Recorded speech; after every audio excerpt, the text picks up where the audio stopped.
2 minutes remaining.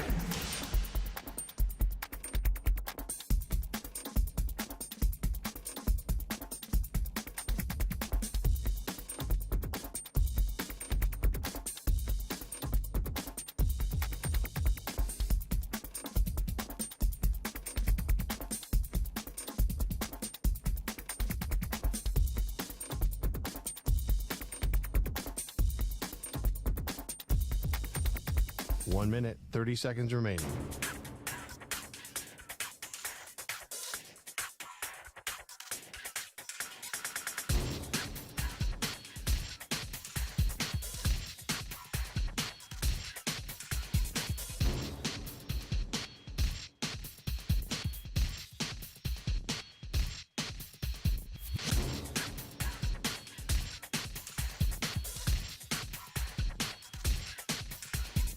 One minute remaining.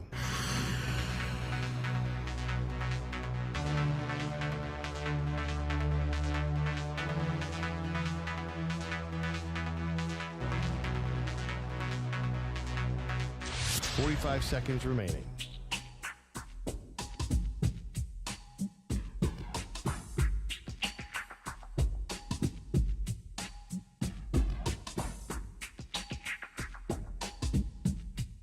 .30 seconds remaining.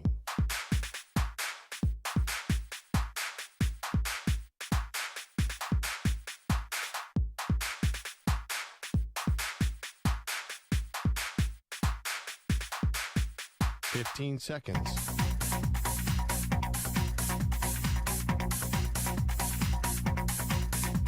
Break ends in 5 seconds.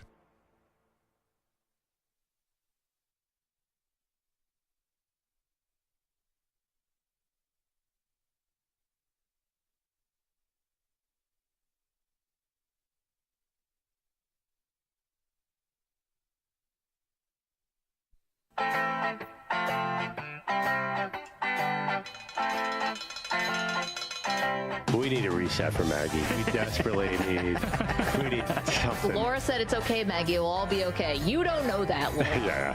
I love you, but you don't know that. No, Maggie's got off the deep end when she's yelling at the Weedo. No. Laura's perceptive. Today is more of an intervention than a radio show. No. Deep breath. She's doing breathing exercises. I want a camera on Maggie when Drew Gilbert hits a grand slam to win the divisional round, and I just want to be there and say, I told you. 7 years. Yeah. In the year 2030, when I renounce my Mets fandom for good. I'm just kidding. I can't quit you. They are Maggie and Perloff on CBS Sports Radio. One major prospect could be making a big mistake. Hey, welcome to the show. Maggie Gray, Andrew Perloff. It is Maggie and Perloff across the country on CBS Sports Radio. So glad to have you. Listen, I get where Caleb Williams is coming from. The reigning Heisman Trophy winner, setting up for a really big season at USC. Last season in the Pac-12 for the Trojans, for the Bruins. So there's just like a lot going on. And Caleb Williams is at the center of the college football world, Perloff. Oh, definitely. Yes. I haven't been this excited about a return. I mean, he's got a great chance to do a back-to-back Heisman. Wild, and they kick off their season against San Jose State, right, on Saturday. Okay, so we got a lot going on.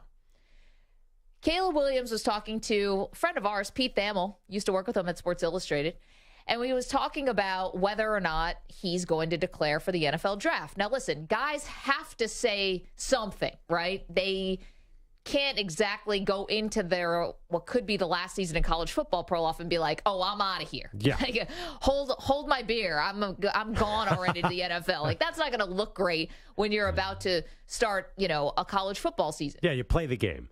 Of course, you got to play the game. But you think there could be some truth to him really thinking about whether this is his last college season. Wait, first read the quote, and I'll tell you why after you read it. Why I think that he probably will come out. There's, I'd say, 98% chance. But I think he wants to leave that 2% for a very specific reason. Okay, he said that's going to be for sure an in-the-moment decision at the end of the year about whether or not to declare for the draft. It's my third year, and the dream and goal was to go 3 and out. Being around these guys and in college and enjoying it, we'll have to see at the end of the year. He said right there, 3 and out. He said my dream was to be 3 and out. Right. But he's saying something has changed. Now my dream, I don't know. Maybe I will change my mind. Now, listen, it's probably not going to happen. He's probably going to go pro. But I think he is saying, hey, I can get paid a lot of money to stay at USC for one more year in L.A. USC is, even with the Rams winning a Super Bowl and the Chargers being there, USC is the team in that very glamorous town. Right. There's a lot of reasons for him to love that. Think about the money. Guys have made $8-9 million a year for NIL, or actually $8-9 million total. Those deals are so hard to parse. Yes. Who knows what they really are? I think he'd get $20 million. If he has another great season, he could get huge money for staying. But that's not why. I think he wants to take control of the draft process. Say Arizona gets the number one pick, and he has a bad vibe about that franchise, which a lot of people have had through the years. He can say, you know what? He can make it very clear to everybody, hey, I might go back. I mean, obviously, come draft night. So this is essentially pulling an Eli Manning, or a Payton Manning is actually more like a Payton, who decided to go back to Tennessee because he wasn't sold on the New York Jets, or that Bill Parcells wouldn't guarantee that they take him number one, whatever story you believe from back in the 90s. Yeah, actually, you mentioned that pre-show. I've heard that story. Yeah. I don't know any of the details because I get so caught up in Eli saying he won't go to the Chargers. Well, in Eli, but instead of going back to school, because Eli wasn't going to go back to Ole Miss, he pulled the power play of not going to the Chargers and instead forcing his way to the Giants. And if you want to go back through YouTube and watch some very awkward conversations, you thought the owner of the Commanders shaking Joe Buck's hand was awkward the other night. Eli Manning at his own draft answering questions is cringe. Oh, yeah, that was totally crazy. What about also John Elway went as far to play baseball? Now, Jim Kelly didn't want to play for the Bills. I mean, there's a lot. This happens in history, but you do have to be very special talent. Right, but no, it's easier now. It's easier now with NIL. You could stay in football and make tons and tons of money. So you're basically, I understand you want to start the clock on your next contract. Obviously, there's a lot of financial incentive for Caleb Williams to go pro. But he has been very focused on his NFL career forever. His dad, it's one of those families where he's been wanting to be the number one overall pick since he was 14 years old. He knows what he's doing. I think it's a very professionally oriented family. And I'm just saying hypothetically, if Arizona's there number one, he might see this in February and say, this is not the situation I want. Okay. I can understand not being in love with the idea of going to Arizona because you're not sure if you can win there right now. Okay. But the Arizona Cardinals are like, in some ways, kind of the perfect place to go. Right. Because they gave Kyler Murray all this money after the third year, and he didn't even earn it, which means you can go there. I mean, I know Kyler Murray went Offensive Player of the Year. You can go there, have a good rookie season, and then be like, okay, and they'll hand you $100 million. That's the sucker in the room. Like, that's the person I want at the poker table. That's the guy I want to be playing for. But I don't think Caleb Williams' goals are that at all. I think Caleb Williams is looking, I want to be Patrick Mahomes. I don't think he wants to be some guy who cashes in. I mean, Kyler Murray's career has been a disaster in the NFL. I think Caleb Williams is looking at that. I want no part of it. Well, that's also maybe Kyler's own fault. Yeah, it's totally if he's not studying the playbook, that might have something to do with it. Yeah, but I think it's both parties here. I mean, they put a clause in about video games. What do you think other franchises are going to let that out or are even going to do that? No, of course not. The Cardinals have been a messy team for many years. Yeah. In fact, so messy they can't even get the freaking turf right for the Super Bowl. Yeah, I know. There's a personal vendetta here. It always comes back to I mean, Sandra, you in Arizona, you know what I'm talking about. Like, for years. Sandra loved it in Arizona. But the Bidwells, like, they're hot and cold. No one is really quite sure about that team. It's so weird because Bill Bidwell was like, he was the Dan Snyder, the Mike Brown, just terrible, wouldn't pay any money. They were just a joke of a franchise. And then Mike took over. And when Michael Bidwell took over, they built a new stadium in Glendale. Yeah. Edgerrin James went there. Kurt Warner started winning. They went to the Super Bowl. Larry Fitzgerald became a legend. Anquan Bolden. That team actually turned into something real. And now it feels like they're falling back. And like they're becoming, Steve Keim, it was kind of like a nonsense thing. And the coaches, they drafted Josh Rosen, and after a year, they get rid of him and go right back to Kyler Murray. Yeah. It's just been one misstep after another out there. Okay, I think the real question it comes down to is, should Caleb Williams try to manipulate where he's going to go? Yeah. Should he try to handpick where he wants to land? Well, but here's the thing about that. That could backfire on you, because I could have said the same thing about Joe Burrow. I mean, I could have said the Cincinnati Bengals, that's not exactly a picnic. I could have gone through all the things that had been wrong with the Bengals and some of their foibles. But Joe Burrow gets there, and they change the entire perception and the whole culture of the franchise. I mean, Carson Palmer could have said to Joe Burrow, and I think did warn Joe Burrow about not going to the Bengals. Trevor Lawrence, everyone probably thought Lawrence and Urban Meyer that this was going to be awesome together, right? And it turns out to be a disaster. And now you have Doug Peterson there, and it's better. My point is, you can try to manipulate where you're going to go, but you're never sure you're going to get it right. Like, you could go to Arizona next year. I don't know if Jonathan Gannon's going to be a great coach. Probably not, but get rid of him. You can change your fortunes very quickly. So good luck trying to manipulate where you're going to go. You might end up more trouble than it's worth. Yeah, I don't really agree with that. I think that everyone knows there's certain franchises you want to go to, and I think you increase your odds. And also, I think Tom Brady once famously said, if the Cardinals had drafted me, I'd be out of the NFL by now. He said that like 5 years. He's like, listen, we all know that there's certain franchises where it's just not going to work.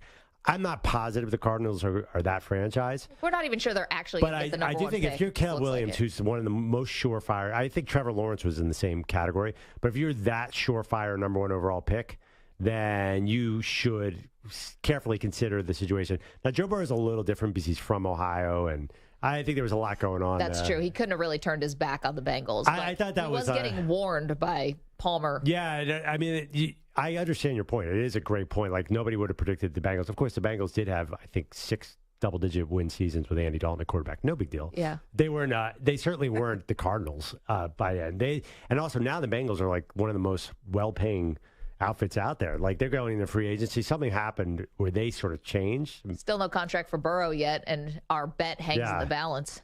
Yeah. Who eats the Skyline chili with no hands? I totally forgot about that. I haven't. But they're certainly not cheap anymore. You write it every day. That's how they've gotten really good, because they started to spend money. So I do think, though, there are certain sort of train wreck teams. There just are. But you can change your fortunes pretty quickly. The Bills were a train wreck team when it came to quarterbacks, and now they're not because they hit on one guy. Feels like we're seeing the same teams in the top 5 a lot. You're right about that. I mean, we always have. You're right. Forget the Bills. The Lions all of a sudden are the high, but they still haven't made the playoffs. You're right. You do change it. I don't know. I'm looking at some of the teams. Are there any of these teams that you would avoid? These are the teams at the bottom of the Super Bowl odds. Okay. So the worst odds are tied the Cardinals and the Texans. Texans have their quarterback, so it probably won't be that. But would you be nervous about going to the Cardinals? No, you want to know why? Because if they somehow move on from Kyler Murray, and I am actually going to the Cardinals with the number 1 overall pick, I'm basically getting $40 million, and I feel pretty good about that. And that's more than I'm going to get with any kind of NIL and staying another year at USC. Even though USC is prestigious and a blue blood college football program, I'm never hitting that kind of money. And also, I'm not saying that Caleb Williams would be thinking about this, because if you're going to the pros, it's going to be difficult no matter what, steep learning curve. But like last year, the Pac-12, I know there's a lot of good quarterbacks in the Pac-12 this year. Yeah. But am I sticking around for the first year of the Big Ten? Probably not. Sounds awesome. But, I don't think so. If you go to Arizona, I mean, listen, you really want to have a great career, right? That's like your focus. You want to be a Hall of Famer. No doubt Caleb Williams is thinking like that. Who are you throwing to in Arizona? You're not throwing to DeAndre Hopkins. I'll tell you that. He's gone. He's in Tennessee for some bizarre reason. Is Larry Fitzgerald still around? Can we bring Larry back? He's on Amazon. Your coach is a weirdo. Maybe he will be good, but your cupboard could not be more bare in Arizona. I think he's going to pull an Eli Manning. You tell me Hollywood Brown and Rondell Moore don't do it for you? I love Rondell Moore coming out of college. But no, that has not worked. And Hollywood Brown, I mean, how many games you get out of him? Right now they're in a tough spot because they also have Kyler Murray. We're forgetting that they have a highly paid number 1 pick there. Yeah, I just think that if they get the number 1 pick, Kyler Murray's going to get traded out of town. But yes. Then it's the Colts, who already have a quarterback. The Bucks. Now that is a situation I want to go to because you're going to get a new coach. Probably. And it's warm weather and you have a lot of good players around. Titans. So there are a lot of better teams. Like if I could offer you the Bucks, Titans, Rams compared to Arizona, wouldn't you do something to manipulate yourself down to one of those other teams? Well, definitely. I mean, Rams for sure, especially because I'd want to play with Sean McVay. Yeah. I mean, if say the Rams are terrible and they have the number 3 pick, I'm threatening NIL all day. If I'm Caleb Williams. Yeah, right. But no, you're right. The Joe Burrow did give me pause. You're right, because that didn't make any sense at the time, and it worked out great. But I do think that Caleb Williams seems like a very professional-minded guy. I think the Cardinals are a train wreck right now. 855-212-4CBS, 855-212-4227. So you can let us know about that. Do you think that Caleb Williams should try to manipulate where he goes in the draft? Because to be honest, like, even if he doesn't have a Heisman Trophy winning year, the odds are still really good he's going to be the number 1 overall pick. You know, this is like Trevor Lawrence didn't win the Heisman, and everyone knew he was going to be the number 1 overall pick. I don't think that he could have some big fall from grace. Now, you can never see these things coming around the corner. You never know. And obviously, injury would be a different story. I'll knock on wood for him there. But it looks like there are going to be a lot of teams, I think, tanking at the end of the season for Caleb Williams. I think you mentioned a couple of them. The Rams for sure. Ooh. Definitely. There's a lot of good buzz about the Rams. You're not buying any of it? No. The Rams for sure. I think the Bucks, I could see it. It's going to be tough in that division. And 2, the Titans. They're my sneaky tank team.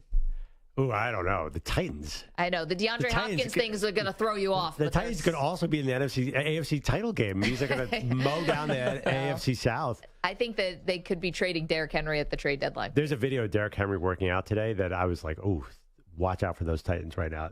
Mike Vrabel, also the Rams. In the NFC, to get that number 1 pick, you're going to have to work. Yeah. I mean, that means they have to jump the Cardinals, who have Colt McCoy at quarterback right now. Right now. 855-212-4CBS, 855-212-4227. We say hello to the Weedos and the Purple Drankers in the chat. Everyone's alive and well and looking good. Thanks so much for being a part of our show. We're across the country on CBS Sports Radio, which we say hello to our affiliates who we adore. We're on the absolutely free to download Odyssey app, which is crystal clear. Play it in your car wherever you go. And, of course, Sirius XM channel 158. Now, coming up, we have the most revealing Aaron Rodgers Hard Knocks moment to date. And it came from the teammate that knows him best. You got to listen to this. We've got that sound for you. We'll play it for you in just a moment. Don't move. Maggie, Perloff, CBS Sports Radio. You're enough.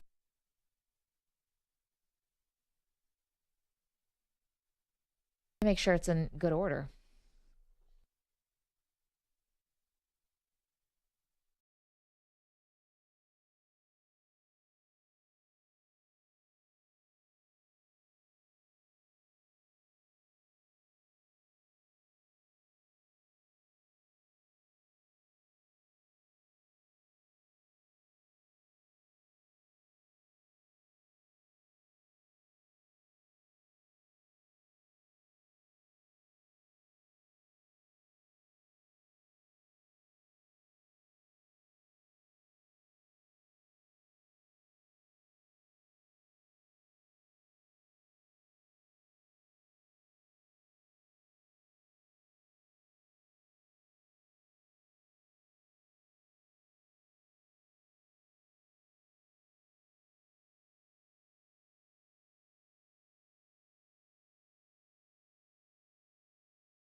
remaining.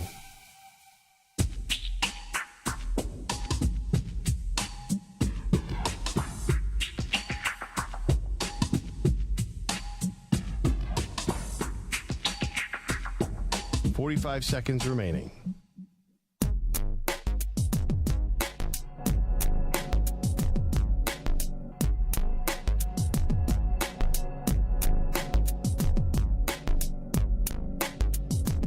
Seconds remaining.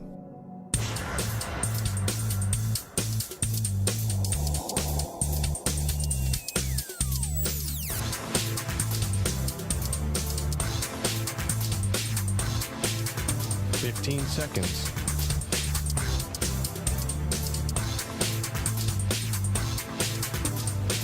Break ends in 5 seconds.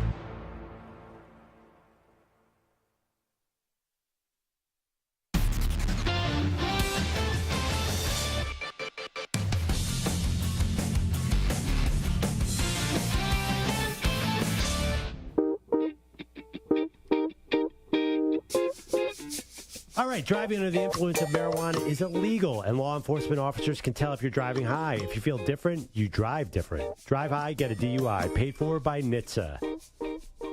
So, I'm a Trey Lance apologist. Yeah, what do you got today? The San Francisco 49ers have officially named Sam Darnold their second-string quarterback. Brock Purdy's a starter, and that means Trey Lance, former number 3 overall pick, is third string. This does not bother me at all. This is all good. This is great news. The 49ers have 3 good quarterbacks. Oh, this is bad for Lance. No, it's not. It is. The dude's played 11 football games his whole life. This is fine. This is year 3. He should be able to beat Sam Darnold out. He was completely injured last year. You cannot count that as a year. He broke his leg in 5 places in week 2. Brock Purdy had like a dislocated elbow 5 minutes ago, and he's out there. Listen, I know it's different because Lance is a running quarterback for his injury, but he's healthy. And he's playing in the preseason without any kind of limitations, if I'm understanding this correctly. So he just lost out on the backup job to Sam Darnold. Yeah, but a 6-year veteran. I mean, Sam Darnold is good enough to be a backup in the NFL. I mean, okay, most fair. backups you're going to want a veteran. This is. I don't think it's a normal second-string, third-string situation. Okay, but think about what you're saying. Sam Darnold was also a 3rd overall pick, and he is looked at as a massive disappointment because now you're saying he's good enough to be a backup, and I'm concurring with you. Trey Lance, this is a bad sign for him. I think eventually Darnold starts again. I think Darnold was just screwed by being on 2 awful, awful teams. I think Darnold's pretty... I actually been to Jets games where I'm like, ooh, Darnold's got a cannon. He seems like a smart quarterback. Like he could play in the NFL. Now Lance is just young. That's not true, but okay. Yeah, I think we totally disagree on this. Yeah, I mean, I've watched Sam Darnold sail passes over people's heads for a long time. But anyway, that's not the point. The point about this isn't really a Darnold conversation. It's a Trey Lance situation because Lance has been in this program for 3 years. Same offensive coaching staff, right? Same head coach. Consistency there. He's dealt with injuries, but now he's healthy and he can't win the number 2 job. I mean, Peter King was on somebody's podcast in the Bay Area. I forgot who it was, so apologies, saying he's not sure if Trey Lance is going to be in the league in a couple more years. That's an epic failure of a pick for the 49ers, if that's true. That's a garbage comment. Well, I don't know. I mean, I think he might have been speculating. Yeah. Obviously. All right, we'll see. Honestly, Trey Lance... You know how many of the guys... How do you paint this as a good thing for Lance? Because, first of all, it's been brewing forever. You could tell Shanahan's probably wanted to start Darnold over Purdy. He loves him. He loves Sam Darnold. That has been obvious from day one, the way he's been talking about him. He's actually said 3 times, I think Sam Darnold's going to be like a back to Pro Bowl form or whatever, or make Pro Bowl form. But we talk about all these guys we like in college football. You realize all these players, Michael Penix, Cam Rising, they're all 2 years older than Trey Lance. The dude is 23 years old. Right. He's 23. He should be in college. I mean, but we have no idea who he's going to be. We've never seen him play. Everyone criticizes him, and they have no idea. They don't have the slightest clue. No one's ever seen him for more than 2 games with the Niners. Okay, but how many of those reclamation projects of guys who are really high picks end up coming back around and being really good? Reclamation from what? Well, that's what I'm saying. Right now, he's 3rd string, so reclamation from that. That doesn't mean it doesn't mean anything. I mean, there's no reclamation because there was no failure. Where did he fail? He's not on the field, and he's not going to be on the field. because unless injuries happen, he didn't play his way to win a job that could set him up to be on the field. Now, the way the 49ers go, he will be on the field. He might be on the field we'll out see of him for necessity. 5 games. But Perloff, you have to understand, with a 3rd overall pick and the fact they traded up to get him, the fact that he can't even be the backup quarterback right now, that doesn't look good for him. Whether you want to call him a failure, I'm not calling him a bust yet, but that's a failure. The day they picked up Sam Darnold, he was the backup quarterback. There's never any other way this was going to play out. Because Trey Lance is a developmental guy. You don't sign Sam Darnold to be your 3rd string quarterback. It doesn't make any sense. Why would Sam Darnold be your 3rd string quarterback? Then why would you have him on the team? Well, this is never going to happen. That aside, then I think you have to look at the 49ers and say this was a big failure, because you're right. You shouldn't have to go get Sam Darnold to be your backup. You got bailed out with Brock Purdy being as effective as he was, and we'll see what happens with him in year 2. And now the fact that you had to go and Sam Darnold's going to cover for your mistakes, this is like the Jets getting Aaron Rodgers to cover for the Zach Wilson mistake. I mean, they got lucky that Rodgers is so gung-ho about being in New York, because if not, what were the options? Like, you couldn't have trotted Wilson back out there. He's terrible. Jimmy G. Okay, you want 7 games of Jimmy G? Yeah, kind of. But I just think it's way too early to write off Trey Lance. I think it's insane to write off a 23-year-old quarterback who's played 2 games and looked fine. Okay, here's why. Because when you make the calculation to take him at 3, you know how old he is, and you know the way the NFL works, which is you're trying to maximize your quarterback on a cheap deal, and they didn't do any of that. Yeah, but they get lucky into a guy who won 8 straight games who was a 7th-round pick, so you got to play him. Yeah, I think that this is luck was the underlined word there. Wait till first of all, Trey Lance is taking the field this year. That is going to happen, and he's going to run all over somebody. I'm going to laugh. He's going to beat somebody 35-7 with 114 rushing yards and 2 touchdowns. I hope for him that's true. You're welcome to weigh in on the 49ers quarterback situation, 855-212-4CBS, 855-212-4227. Perloff and I see this very differently. He sees 3 potentially good quarterbacks like this is a great situation. I see this as not a great situation if Purdy can't stay healthy. You don't think Sam Darnold could play a Kyle Shanahan system? How hard is it? How hard is it to throw a screen pass at Christian McCaffrey and Deebo Samuel, say, go run for a bunch of yards? Brock Purdy just did it. Okay, well, Sam Darnold, I mean, he can't – I'm not confident that he can run any offense, to be honest with you. Honestly, I think, Maggie, with a month of training with our buddy Quincy Avery, quarterback trainer to the Stars, I could get you to run that Niners offense. I don't know. Could that be like they almost had to put they had to put McCaffrey. Actually, McCaffrey was hurt. They didn't have anyone to play against the Eagles. They had no quarterback. Any quarterback can do good there. There's so much talent, and Shanahan's so good. Those guys are all going to be fine.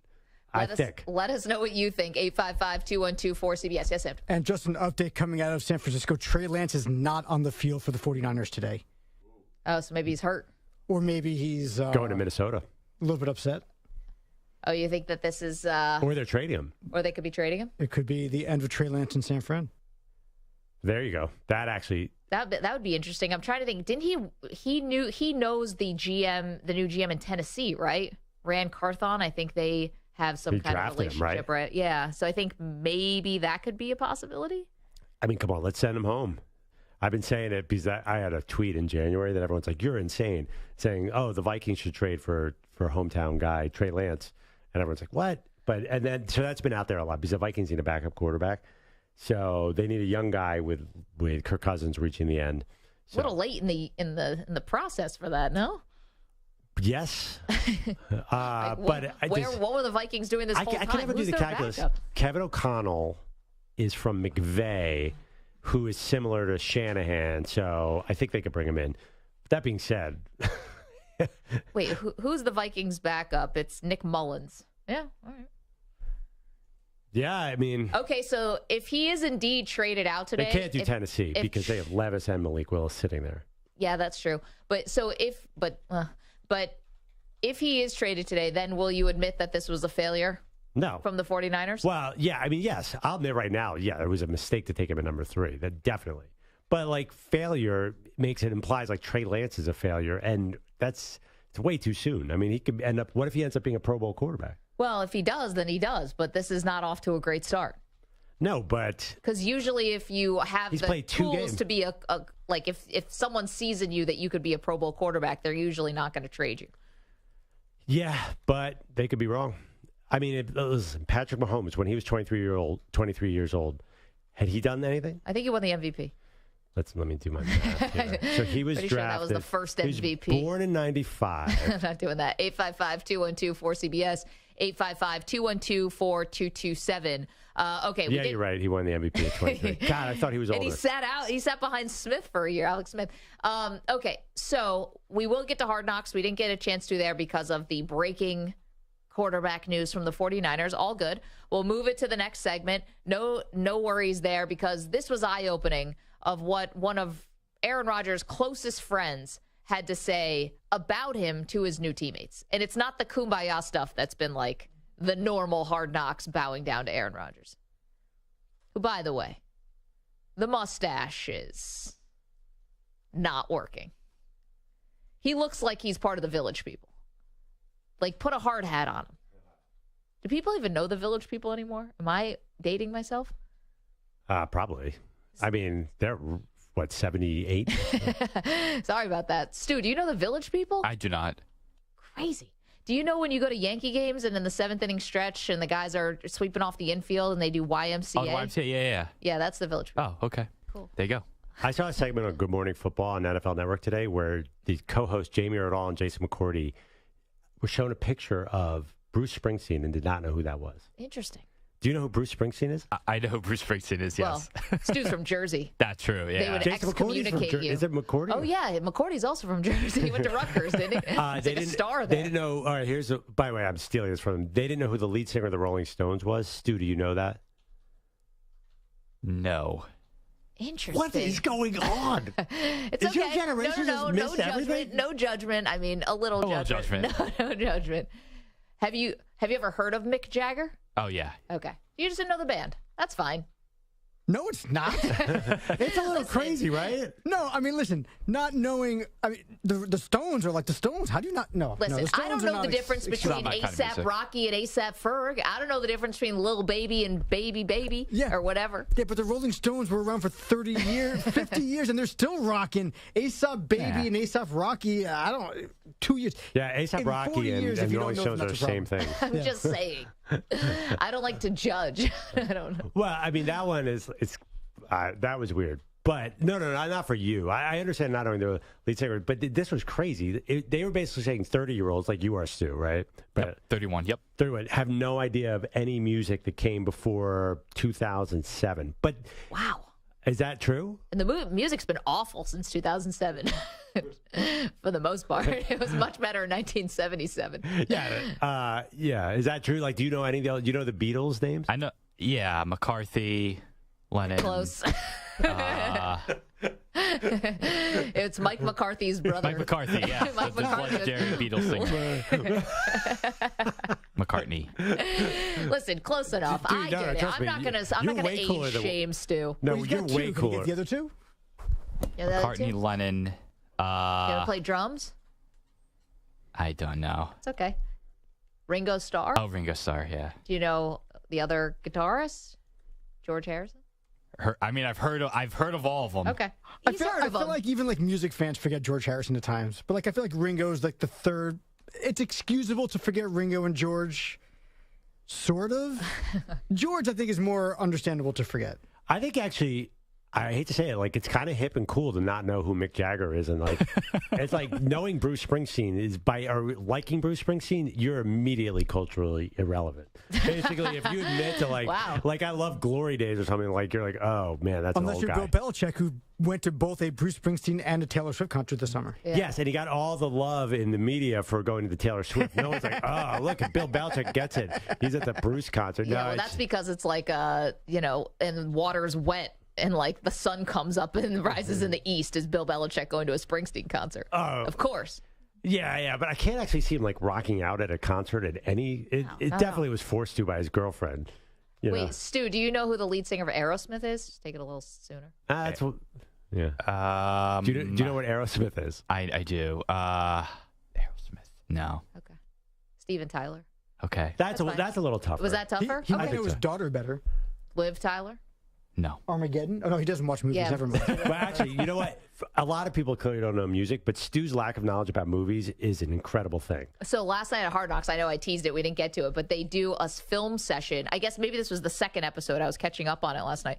They do a film session with the younger quarterbacks about who Leslie Nielsen is. Because I if love you're Leslie going to Nielsen. exist in this quarterback room, Stu, any idea? Nope. Yeah. If you're going to exist in this quarterback room, you have to have seen Airplane and The Naked Gun, and they're like, and The Naked Gun 2 and Naked Gun 33 and a third, because you won't get the references that Rodgers and Nathaniel Hackett are giving back to each other. Yeah. Yeah, those movies were now like 35, 40 years ago. Oh, definitely. So it's totally fine, Stu. We're not actually. We sound like idiots for making fun of you about this stuff. You're not supposed to. Yeah, like there's a thing in our culture today to like acknowledge old stuff is not cool. Like you can't say you like Bruce Springsteen on Twitter. Trust me, you will get secretly made fun of. Well, there's old and then there's retro. Eventually, like old stuff becomes new again and then becomes cool. Yeah, It's all just the not that 90s cycle stuff yet. is super cool. Like, you see how your daughters dress like it's Nirvana era in the 90s? Yeah, my Pearl daughter. Jam is on classic rock now. That's Pearl classic Jam. rock. Pearl Jam. Classic rock is 10 years out in the radio format. I know. Like it's crazy. Like I turn you on can play classic Taylor rock. I'm like, Swift I'm on used to classic hearing- rock. I know, it's crazy. They've been classic rock for 20 years. They're too old for classic rock now. You can do classic hip hop too. It's like Snoop Dogg. Oh, classic hip hop. That's a great serious station. That's my channel. Yeah, by the way, I knew you loved. Yeah. They're like, ooh, a little mob. Remember, Cool. remember how excited Maggie was for halftime of the Super Bowl?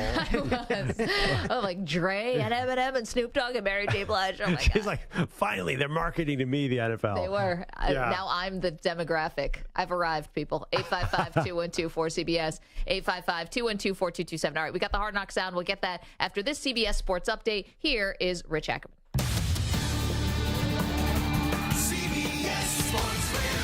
Sports Flag. And it's sponsored by Progressive Insurance. Insurance for motorcycles, boats, and RVs for protection on the road and on the water.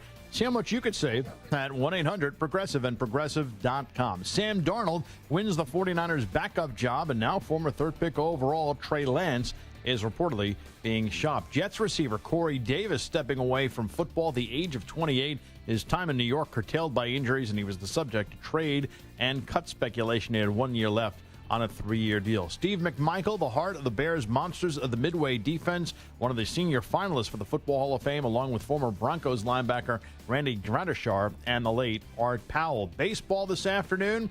Right now, the White Sox lead the Mariners by a score of 1-0 as the Sox look to avoid being swept by the red-hot Mariners. Bottom of the 7th, the Cubs and Tigers are now tied at 4. Kerry Carpenter with a grand slam tie it up. Bottom of the 4th, Minnesota leads Milwaukee by a score of 5-3, and St. Louis and Pittsburgh still delayed with the Cardinals in front by a score of 5-2. I'm Rich Ackerman. Summer is officially here, but CBS Sports Radio never goes on vacation. We'll keep you company all season long with the most entertaining content and all the breaking news you need to know. Keep us locked in on your local Odyssey affiliate, Sirius XM Channel 158, or the free Odyssey app. CBS Sports Radio.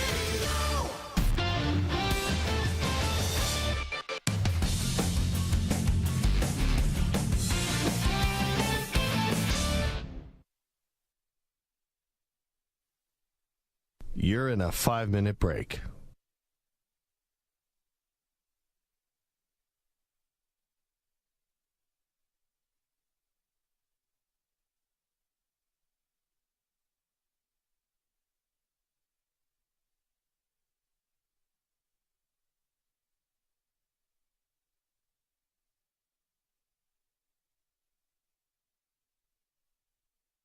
Four minutes, 30 seconds remaining.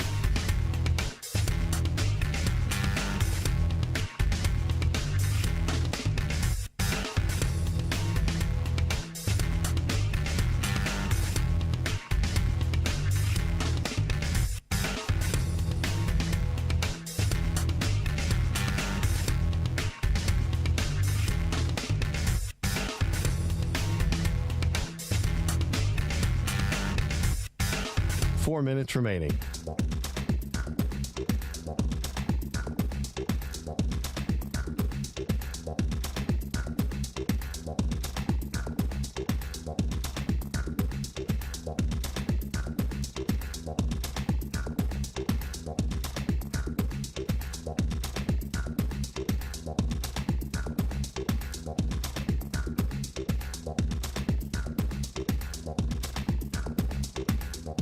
3 minutes, 30 seconds remaining.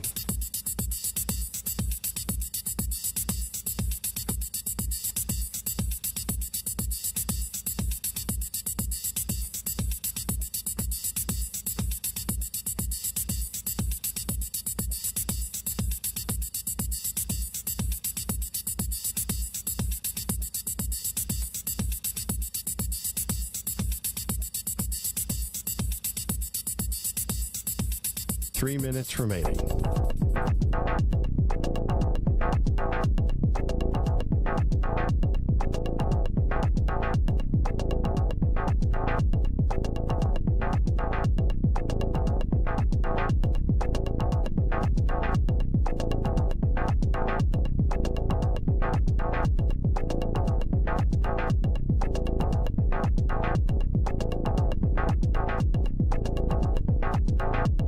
Two minutes, 30 seconds remaining.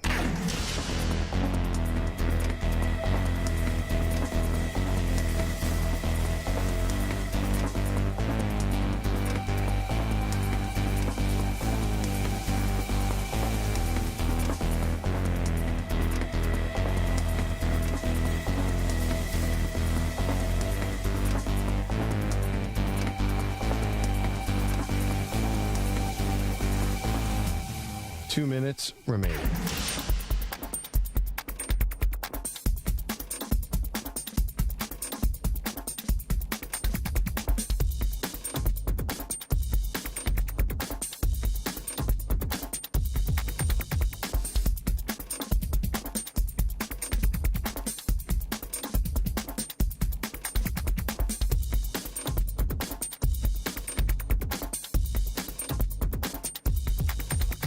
One minute, 30 seconds remaining.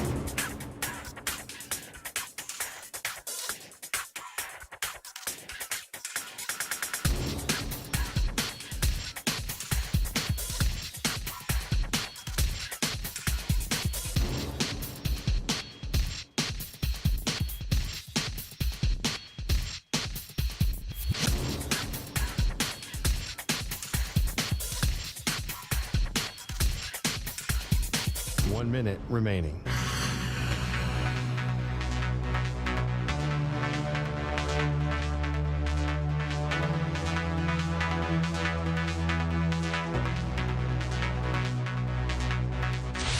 Five seconds remaining.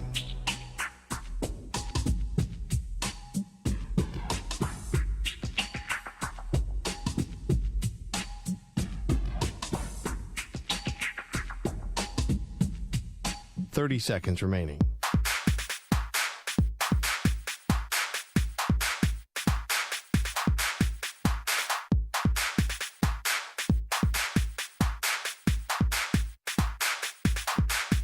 Fifteen seconds.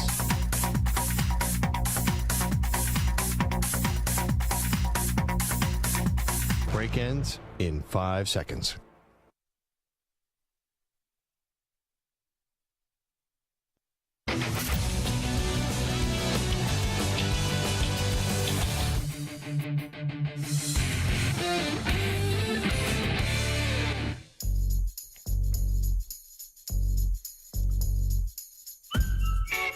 Time to Ask the Pros, where you, the listener, gets to ask us a question, brought to you by O'Reilly Auto Parts. Simply tweet your question at CBS Sports Radio or at Maggie and Pearl using the hashtag #AskThePros. Be listening later in the show when we might answer your question. Think O'Reilly Auto Parts for all your car care needs. Get guaranteed low prices and excellent customer service from the professional parts people at O'Reilly Auto Parts. By the way, we're going to talk Hard Knocks in 1 second. I got a tweet after our last segment about my defending Trey Lance. People are not down with that take by me here.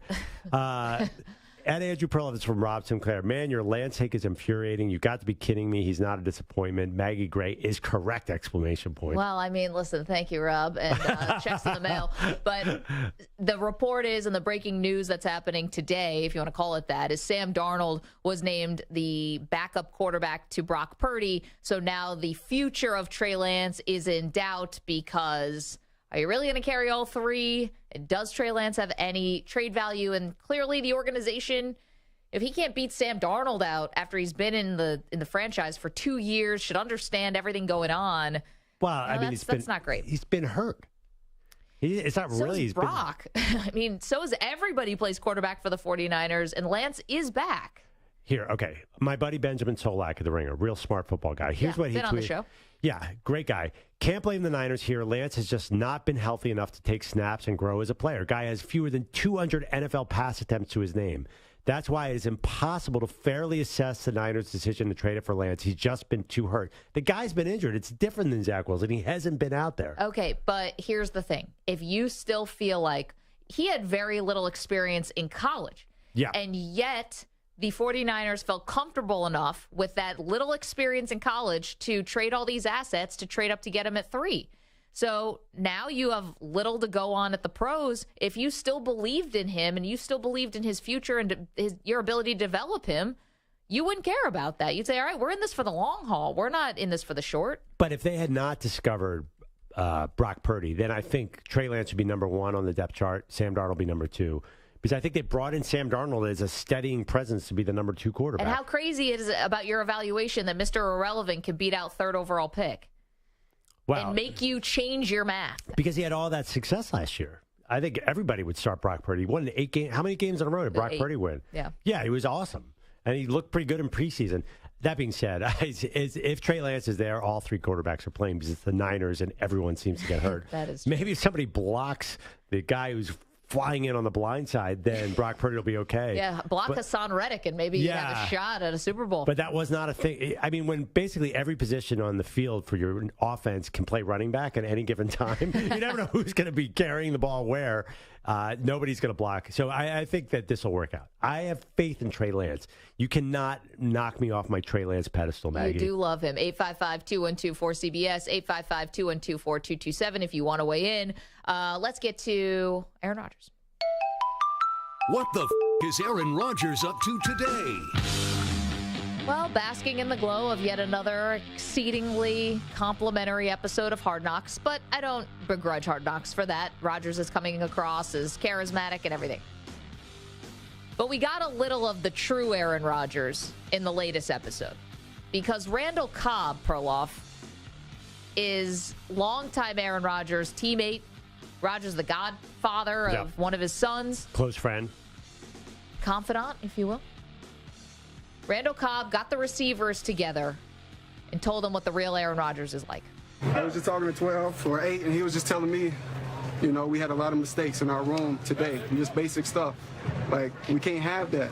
And it's all cool right now, but I'm telling you, one day he's going to lose it if it continues to go the way it's going right now. Because if he don't trust you, he's not going to throw you the ball. I can promise you that. If he don't trust you, he don't not like throwing interceptions. So if he can't trust that you're going to run the right route, he's not going to throw it. It's just a matter of time. It's just a matter of time. Right. He's going to lose his bleep, and if he doesn't trust you, you're not getting the ball because he doesn't like to throw interceptions. Yeah. There's the Aaron Rodgers we know. But you could replace any great quarterback in that. Is there any quarterback who's not like that? That's why I hope Aaron Rodgers is like that. You know what? I just think that it's a little, first of all, I think he should be like that. Yeah, of course. They're all following Aaron Rodgers. I mean, I'm not saying that necessarily losing your bleep on somebody is the right way to lead, but you know, they're all looking to him. So, and they're all only going to go as far as he's going to take them. So, yeah, I can understand he wants things the way that he wants it, for sure. But I thought this was revealing because everything has been so zenned out.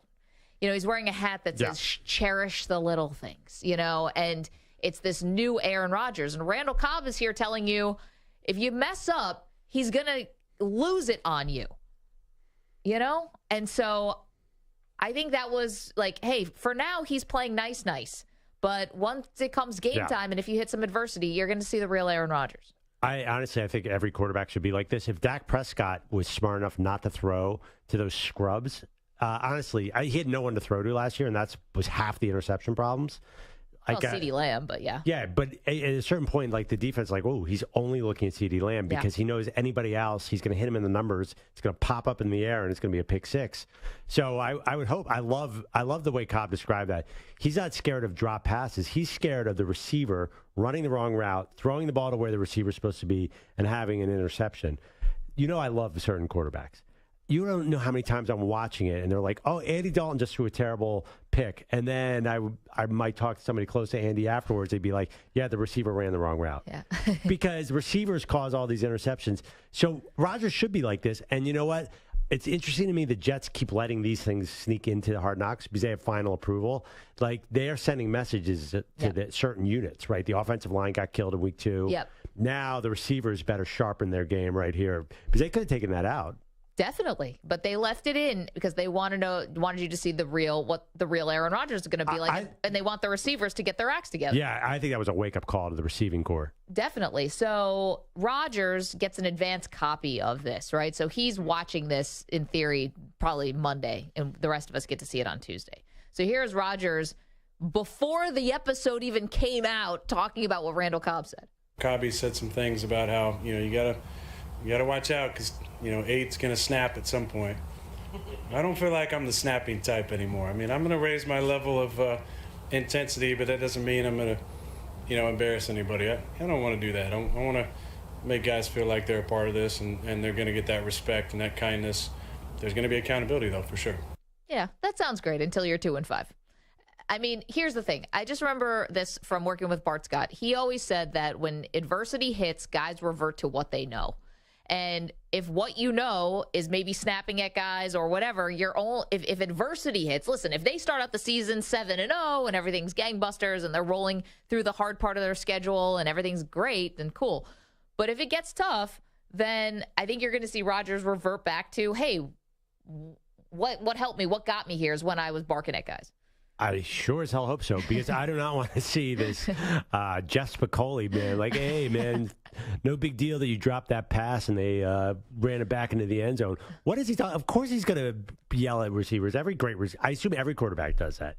Brady must have yelled at guys hardcore in the locker room. I'm sure. But listen, this is not a negative. Rodgers snapping. Like, I don't know why Cobb and Rodgers had to address that. He should have been own up. Yeah, of course I'm going to snap at receivers, right? So funny. Do you remember the conversation we had yesterday about Stephon Diggs and Josh Allen?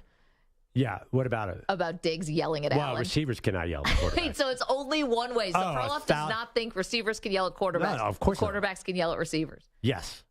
That doesn't make sense. What are you talking about? They're all teammates. The receivers, think about what a receiver does. The ball is snapped, and he's running out. He's looking down the field, and then he gets open, and he's like, I didn't get the ball. He has no idea that the quarterback just got clobbered by 3 guys. Yeah. So he's like, I'm open. Why aren't you throwing? He has no right to say anything to the quarterback. He hasn't even watched the play. So you think that the yelling can only go one direction? That's quarterback to wide receiver. Yes. Even if the quarterback messes up or is not Baker Mayfield not finding Odell Beckham or whatever. Yeah. Well, listen, you don't yell at him on the sideline and knowing the camera's going to be on you. What you do is you have your dad cut a video of all the times you missed him and put it out on Instagram, like Odell Beckham Jr.'s dad about Baker Mayfield. No. I do think the way football is, the quarterbacks are the leaders. Yeah, I mean, maybe it's a military thing. There's a hierarchy here. The quarterback is a general. You don't have the sergeants yelling at the general. Well, Tom Brady was able to yell at Bill O'Brien. That's probably not the chain of command when he was the offensive coordinator. You don't think Tom Brady's a general in that situation? Well, he is, but on paper. I don't even think Bill O'Brien's an officer in that situation. Well, 855-212-4CBS. Let's go to our pal Chris in Texas, reacting off of the 49ers news that Sam Darnold is going to be the backup to Brock Purdy and Trey Lance's future is in doubt. Hey, Chris, how are you? Trying to stay cool. Why? Oh, because it's so hot. Yeah, we hope you stay cool. 103 degrees, Oof. 112 heat index. Oh, man. Well, I hope you can stay inside or at least find some shade. Yeah. But as far as 49ers go, I don't care who's starting for them. I just want to see them get hit. I despise everybody on the 49ers. I don't care who owns them, who coaches them, who plays for them. I'm rooting against them. Wait a minute. Hold on, Chris. I'm going to get you to say something nice about the 49ers. Joe Montana was a great quarterback. Okay. That wasn't that hard. I was going to say, who do you hate more, 49ers or Eagles? Eagles. Right, so they're ipso facto something I nice. hate everybody in the NFC East except Dallas. There you go. Chris, thanks so much. Hope you do stay cool down there. Thinking about you guys. That's the words of a true football fan. I just want to see somebody get hit. I don't want to sit here and analyze the depth chart of the 49ers quarterback. I just want them to go, whoever it is, to go down. Yeah, it's like, will you two stop yammering about the backup quarterback situation? Just want to watch somebody get hit. Unfortunately, the last couple times the Cowboys have played the Niners, the hitting has gone the other way. It has. I was wondering, but I think Chris's hatred of the 49ers is like Joe Montana's Dwight Clark hatred. I don't think it has anything to do with the modern stuff. It's modern, too. No, I think that's an old school Niners Cowboys thing. I don't think. No, but it feels like every year Dak and the Cowboys just kind of run into that 49ers buzzsaw. Right, but don't you think he's talking more about Joe Montana? You think Probably, Chris, but it's coming back up. You think Chris likes Fred Warner? No. You think? No, I think Chris is a big Brandon Ayuk fan? No, absolutely not. I think Chris is thinking about Ronnie Lott right now and Jonathan Taylor. I don't think he knows who Brandon Ayuk is. Call back, Chris. 855-212-4CBS, 855-212-4227. Coming up, the biggest obstacle standing between the Chiefs and another Lombardi, and the NFL coach with the hardest problem to solve in the NFL.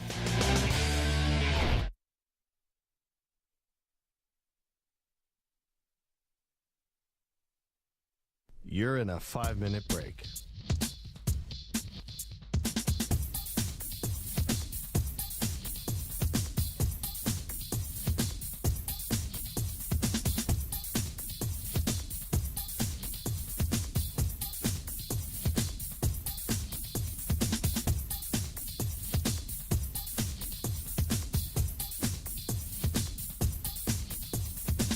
Four minutes, 30 seconds remaining.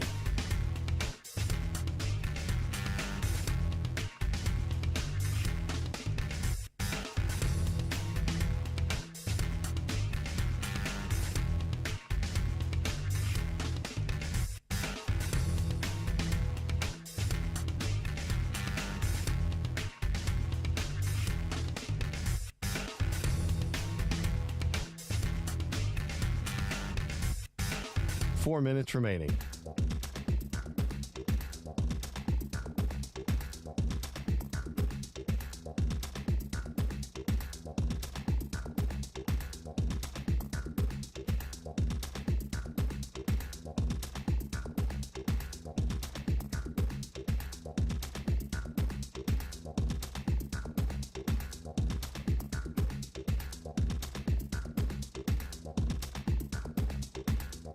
Three minutes, 30 seconds remaining.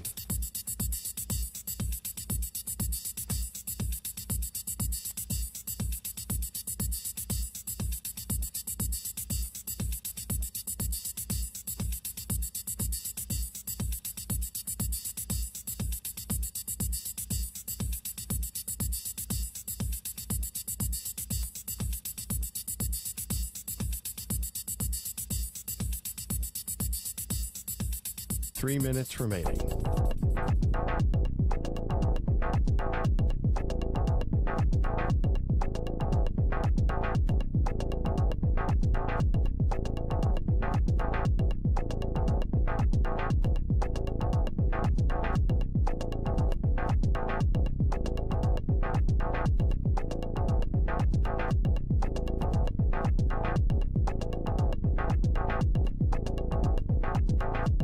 Two minutes, 30 seconds remaining.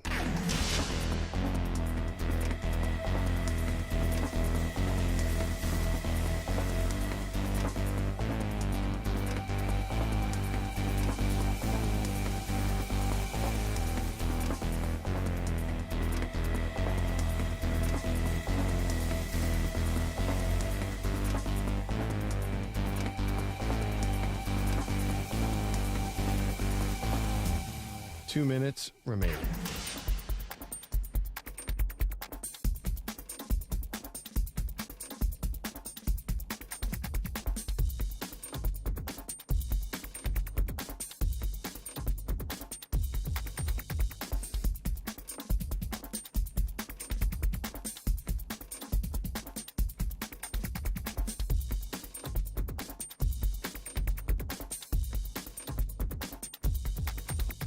One minute, 30 seconds remaining.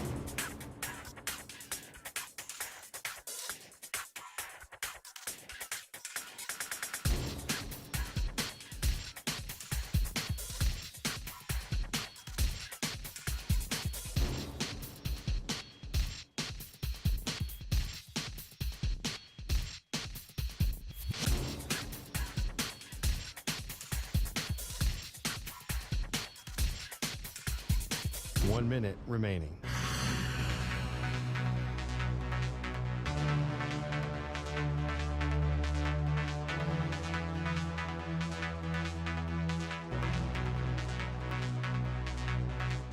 .45 seconds remaining.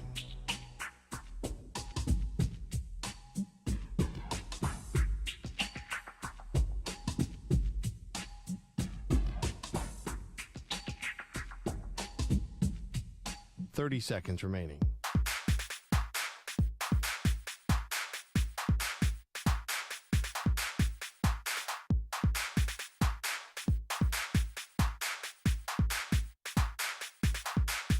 .15 seconds.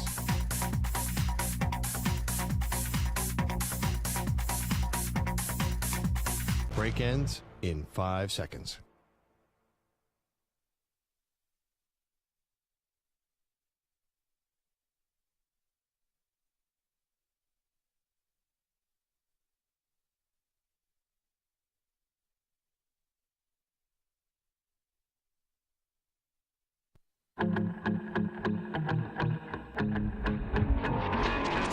I'm thinking about this year, maybe I just try to be kind of positive. It's going to be really hard. About what? About the Bills. I didn't need a spit take. I mean, you can't be positive. You are so hardwired to be negative about your teams. Listen, my whole life I've been negative about the team, and it hasn't worked. Maybe it's like a Costanza, go opposite here, and maybe something good will happen. Maybe I'm just they're going to pull this out. They're going to do it. They're going to win, and maybe something will change. I don't think you have it in you. They are Maggie and Perloff on CBS Sports Radio. Welcome to the show, Maggie Gray, Andrew Perloff. Glad to have you on this very, very busy Wednesday with some breaking news all around.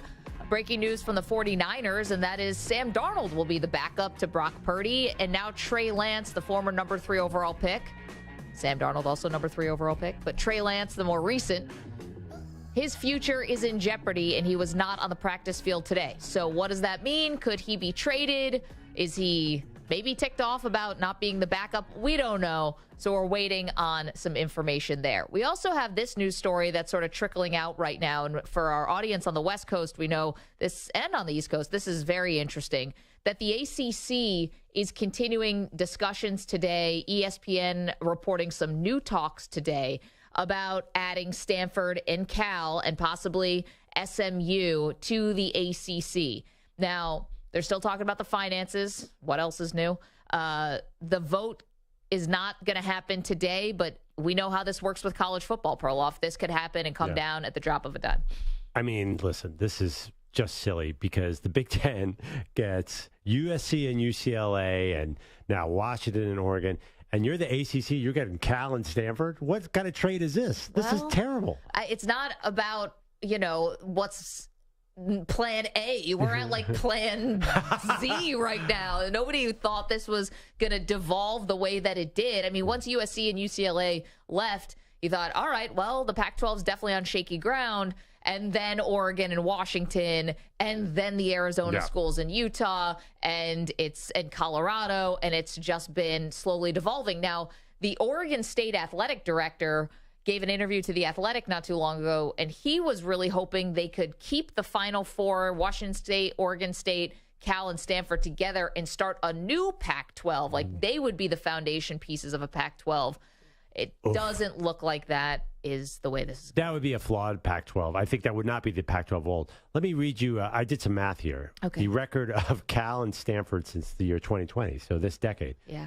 They are combined 20-38 as a franchise. Stanford has hit really bad times. Obviously, David Shaw is now gone, and Cal's really, I don't know, ever been good? I mean, they've had their moments, and they've sent great players to the pros, but... Yeah, I mean, I'd be curious what's the highest they've finished in the last 25 years. Perloff, you can't talk that way about Maggie's favorite football team. Yeah. Well, I got some news about that. Oh. Not anymore? You giving up on Cal? Okay. Here's the thing. For people who are the loyal listeners of the Maggie and Perloff show, first of all, thank you so much. I said last year, I went to a college that didn't have football. I went to the George Washington University. No football there. So I've kind of been looking for a football team. Now, I grew up in upstate New York, so Syracuse was like the pro team from where I'm from.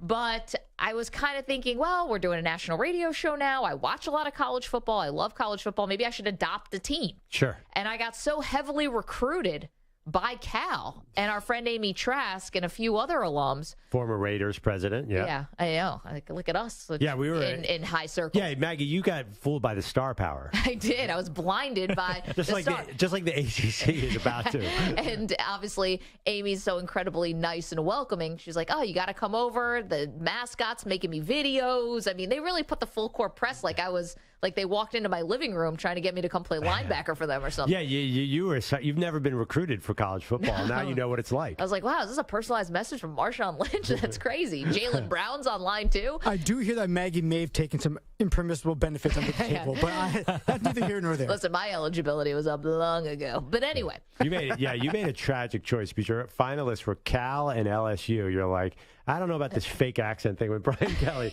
Ooh, right. You should have stayed on that bandwagon. Man, did I choose poorly. So then I made a bet with Nick in Texas about Oregon and Cal. I lost the bet, and that's where the duck suit came into our lives, and now the advice duck. So anyway, long story short, I only was planning to be a fan of whoever I picked last year for one season. I was trying it on. That was not made clear, but okay. I was like, for this year. What kind of fan tries on a team for a year? Well, here's the thing. I'm new to being a fan of college football. I've just I've been a fan of the but a team fan. Got it. So I'm like, I don't know. Am I going to be a fit with Cal? Like, I've been on their campus before. It's beautiful. But would I have gone to Cal? I couldn't have gotten into Cal. Let's be honest. So you'd be a hippie like Aaron Rodgers. I know. Maybe I'd be in a darkness retreat right now. Be doing ayahuasca. So maybe I'm a better fit somewhere else. Okay, fair. Yeah, no, listen. Maybe I could have gotten into Cal. I would have been on the fence. Listen, if they're moving conferences, you're in the transfer portal. You have every right to be in the transfer portal. Thank you. Perfect way to put it. Yeah. All of college football can be in the transfer portal. I think I can too. Yeah, is this going to jeopardize? One transfer without any repercussions. You're allowed to root this year. Now, unless you have an excuse, you can't root next. You have to take a year off from rooting if you don't stick with whatever team is next. It feels like the stakes have just got a lot higher. By the way, I don't know who you're looking at, but it can't be the Georgia Bulldogs either, because that would be ridiculous. I'm not going to do that. Okay. Two-time defending champion is not acceptable. Yeah, I'm not going to do that. I'm not going to pick Georgia. I don't know if I can pick Notre Dame. I mean, they're just a little bit, it's a little too much. I don't think you want to pick Notre Dame. Why?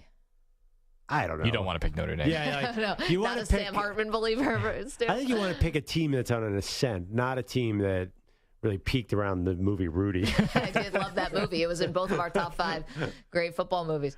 Or Manti Te'o. Oh, go ahead. Yeah, great doc. All right, so my fandom is still up for grabs now. Is this going to jeopardize my relationship with Amy Trask? I didn't even think about that. Yeah, no.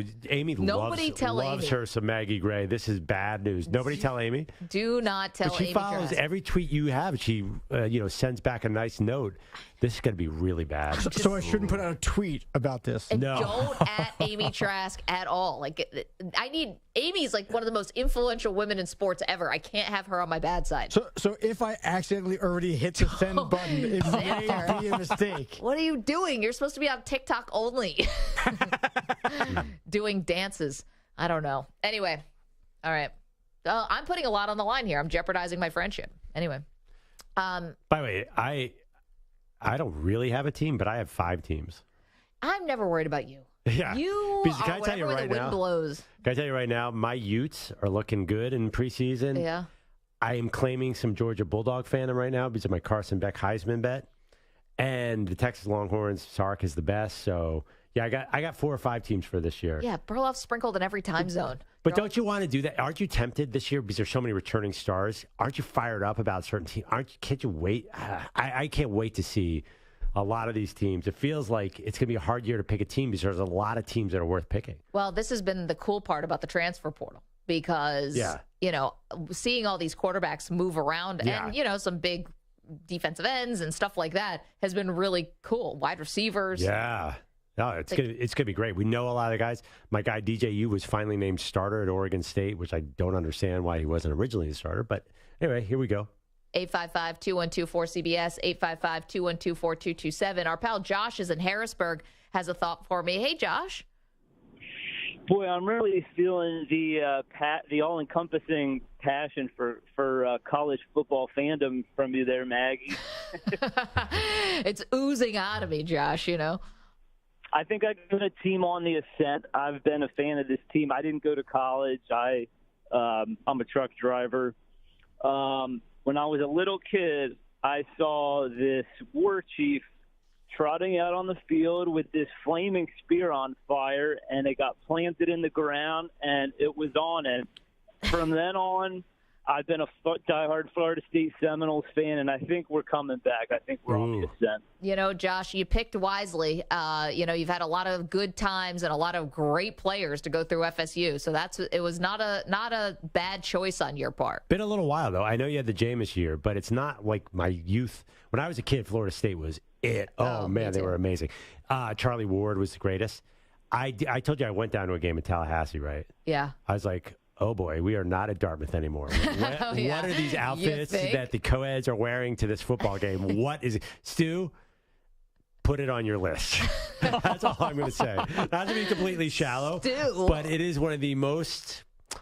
Maggie, shut your ears here. You want me to just take a minute? Want me to go leave and go to the water cooler? As Brett Musburger once famously said, it is. It's a good place to go to college. Yeah. That is all I will say. I think he said every red-blooded American man just applied to Florida State after seeing Jen Sturger in a bathing suit, something like that. Am I getting the story right? Yeah, I couldn't believe it. The entire student section was half naked. I was like, I went to Dartmouth where you wore a sweater first week in September. Yeah. Also, you sleep in a sweater in Dartmouth. Just for the hell of it. A little bit different kind of atmosphere.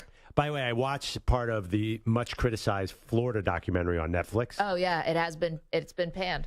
Yeah, but it does About remind the Florida you. Gators. Yeah, it's not a very critical documentary so far, but it does remind you, like, oh my God. Remember, there's certain teams that at certain times just became so dominant. Yep. Florida in the 2000s with Urban, Florida with Spurrier, Florida State, that's a great one.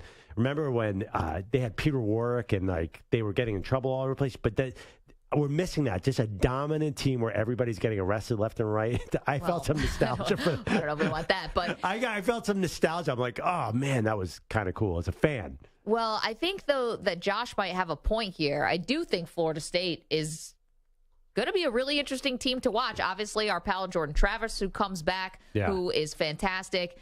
They have also the Jared Verse, who could be a top 3 pick next year in the NFL draft. But listen, you don't want to jump on Florida State because they have that big game against LSU. I know. If they lose that game, then they're going to lose all. Like, yes, this is terrible. I kind of want to see how they do in that game before I'll jump on board with you. Yeah, Florida State's a great team, but that's a big game. That'll determine a lot.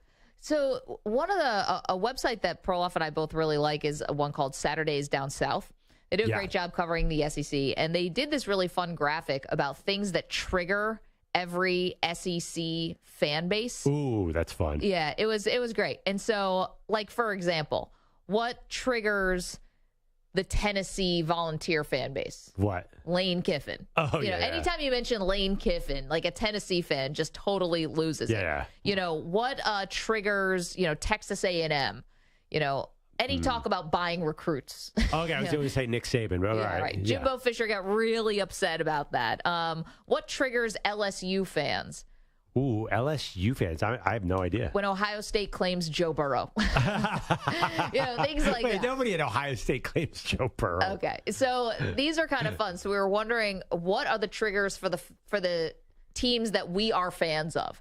Mine are very easy because the foibles of the professional team that I root for are big, they're memorable, and their nicknames and Wide Right and Music City Miracle are 2 things that you can say to this day, and I still am triggered by those. There's a couple other things out there too. It's so easy to trigger you as a Bills fan. Yeah. It's too easy. But you really don't, since, the Eagles are basically NFC champions right now, 2017 Super Bowl champions, you never trigger me on the Eagles. What can you possibly say? I mean, McNabb pukes in the huddle. Is that a trigger? That never bothered me because they weren't going to, that was going against the Patriots. They fought hard. I don't think they were going to win that game anyway. The fact that you guys drafted Jalen Reagor instead of Justin Jefferson. That's a big one. That's a big one. The one that kills it, Michael Irvin is a trigger. Yeah, because he just dominated. Because I love Buddy Ryan's Eagles so much. I love Randall Cunningham's my favorite player. Buddy Ryan's my favorite coach. And we would be beating the Cowboys, beating the Cowboys, and Troy Aikman would find Michael Irvin and just end my dreams. And there you're triggered. Yes. Samter, yours are easy too. Yeah, I got some easy ones. I have a question for you, Maggie, before I start. Sure. Between those two that you mentioned for you, which is the bigger trigger? The bigger trigger is probably, it would be Norwood because it obviously happened in the Super Bowl, and I think. But you weren't around for that. Well, I was alive, but I was young, so I don't remember. I wasn't old enough to stay up for the game. I don't think I was pretty young. So, but that was bigger, and that's the first one. So you wonder, could that have changed the whole course of human history? And if they had just won that one against, the Giants, would they have beaten Washington next year? Yeah. Would they have put up a better fight against the Cowboys? Probably not. Those Cowboys teams were so good. So that should be. But Music City Miracle, I definitely know that one. I remember where I was. I remember who I was with. I remember everything about that. That's an interesting distinction, though, because Music City Miracle, I remember that Bills team, they weren't going anywhere. Probably not. It was kind of they were a little in no man's land. Yeah, they were after in limbo. Jim Kelly and after the dynasty. So really, it was a bad game, but yeah, I could see as a fan that would hurt them. And Music City Miracle over 13 seconds? 13 seconds also triggers me, so thank you so much for bringing that up. No, that should be the one. And, that one will continue to trigger me as we move forward because every year the Bills don't win a Super Bowl, the 13 seconds becomes a little bit clearer that was probably the one. That should be the one. That makes most sense. Wait, why is this just about me? You guys, let's talk about your team. Time to fester. Give it time to fester. You got butt fumble, Jets. No, butt fumble's not up there for me. It's not even my top fumble. 5. Why would butt fumble be a trigger? Because that team was terrible anyway. They weren't good. No, they weren't good. Because people celebrate the butt fumble like it's a national holiday. I got 2 for the Jets. The first one is fake spike. Yeah, that one. That's Don't such talk a good about that one. with Boomer. Such a good one. Yeah, no, it's not that good. And then the other one for me is Bill Belichick. Because not only did he spurn the Jets and go to the Patriots and then start a dynasty, but Bill Belichick is, he was our guy. He was with us. He was our defensive coordinator. And then he just looked us in the eye and said, peace out. And then as a Yankee fan also, I've got another one. Yeah. It's just Luis Gonzalez. And that's it. Just that one? Oh, just Luis Gonzalez. It's not something on the Red Sox? Yeah. Well, I mean, maybe Bloody Sock. But really, it's Luis Gonzalez. Stu? For the Raiders, definitely Tuck Rule is number one. I know. That's a good one. That competes with Maggie's Bills one. Tuck Rule. You can also throw in Jamarcus Russell and Darius Hayward-Bay. Yeah, just not great. Yeah, you don't want to hear that. Stu, you're a Laker fan. What triggers you as a Laker fan? Wow, there's really Westbrook? not Westbrook. Yeah, Westbrook. That's it. That's probably it. Yeah, Westbrook is probably it. You had a few Raiders ones last year. You had Kyler Murray at the end of that game. What was the other tragic loss we were talking about yesterday? Oh, they lost to the Colts. Colts. Yeah, but I was actually watching something yesterday. They did also steal one from the Patriots on the the Chandler Jones. Oh, the pitchy doo-doo. Yeah, so they got a little revenge on that one. But yeah, those aren't triggers. I don't think you can have a trigger if you're like a 5-12 team because you're not even close. I think 13 seconds is the best one out of that whole group. 76ers. James Harden? We don't have enough time in the show. No, 76ers? What's the trigger? The process? Nerlens Noel? Jaleel Okafor? I could just keep going. Michael Carter Williams? No. Brian Colangelo? Markelle Fultz? Fultz is a tough one. I mean, Fultz the trigger is Jason Tatum. Fultz over Tatum hurt. Yeah. But could I have Tyrese Halliburton? Tyrese Halliburton. Did I really want to pay Tyrese Halliburton $300 million? Do you really want to pay James Harden $36 million? No. Yeah, the Sixers are. I feel like the trigger gets worse and worse the closer you come to a championship. I feel like triggers really hurt when you are, say, 13 seconds away from beating the best team in football and advancing to the AFC. Can it really be a trigger if you weren't going anywhere anyway?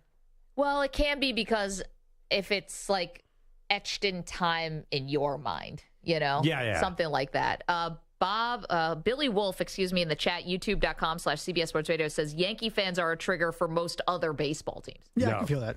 For me, it's the Braves, by the way. I feel like they're a trigger for Maggie and I share the Braves.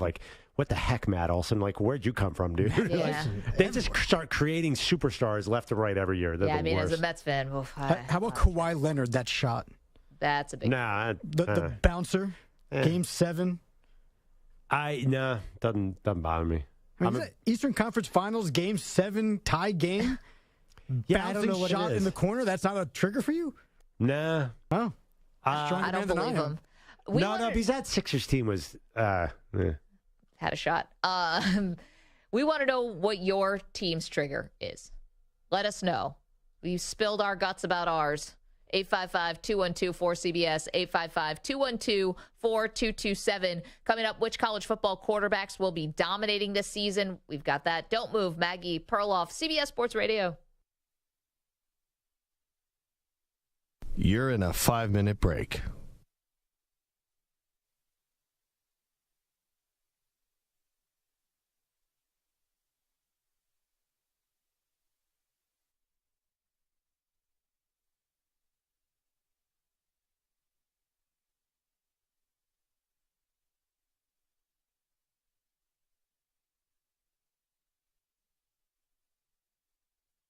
Four minutes, 30 seconds remaining.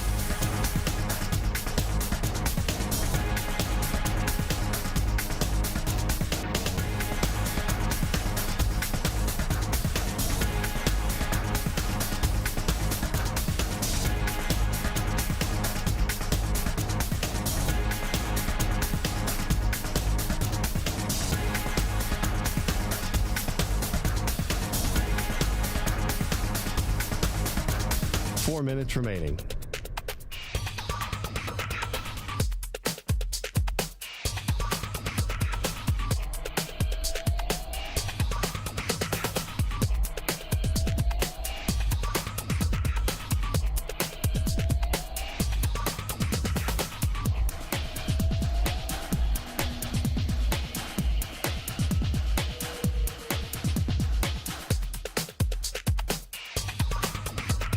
Three minutes, 30 seconds remaining.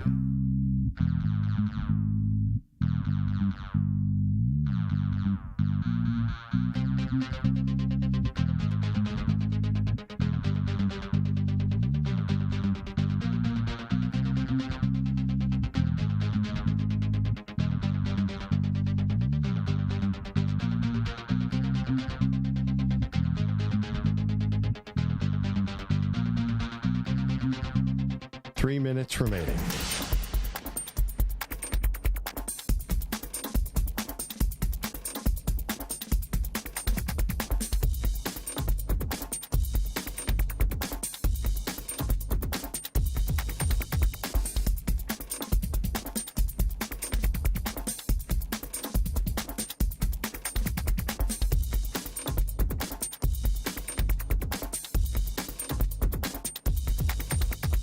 Two minutes, 30 seconds remaining.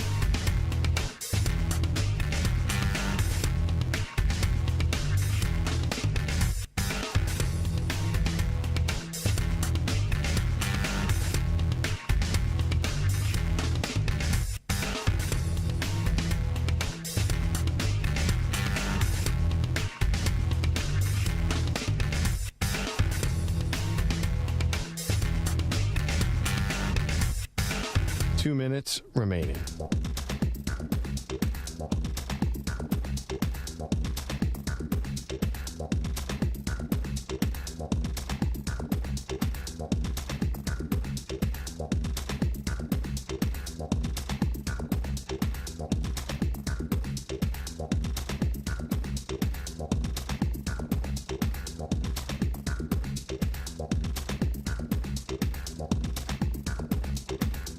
1 minute, 30 seconds remaining.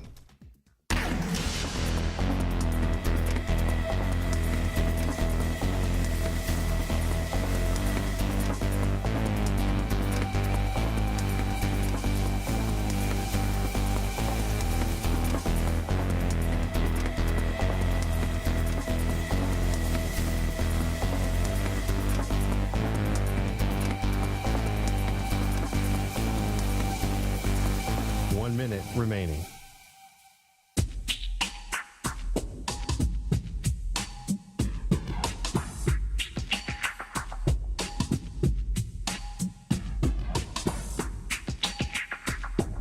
.45 seconds remaining.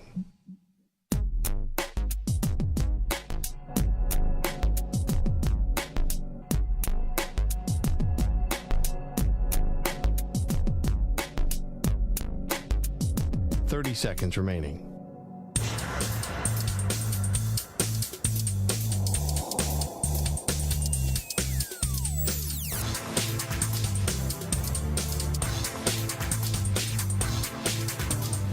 Seconds.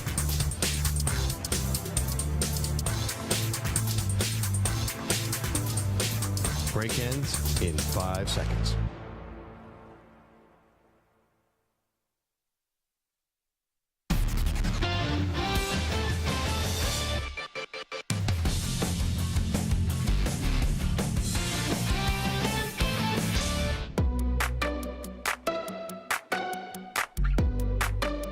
This portion of the show is sponsored by the United States Postal Service, introducing USPS Ground Advantage, reliable and affordable 2 to 5 day package shipping. United States Postal Service. All right, so we're talking about triggers. I want you to call in 855-212 for CBS with what triggers you as a sports fan. But, Maggie, I'm really excited because first, you know what today is? What's like today? Christmas. Today's Christmas? Today is like Christmas. Okay. Because the Senior Bowl put out their watch list. Yep.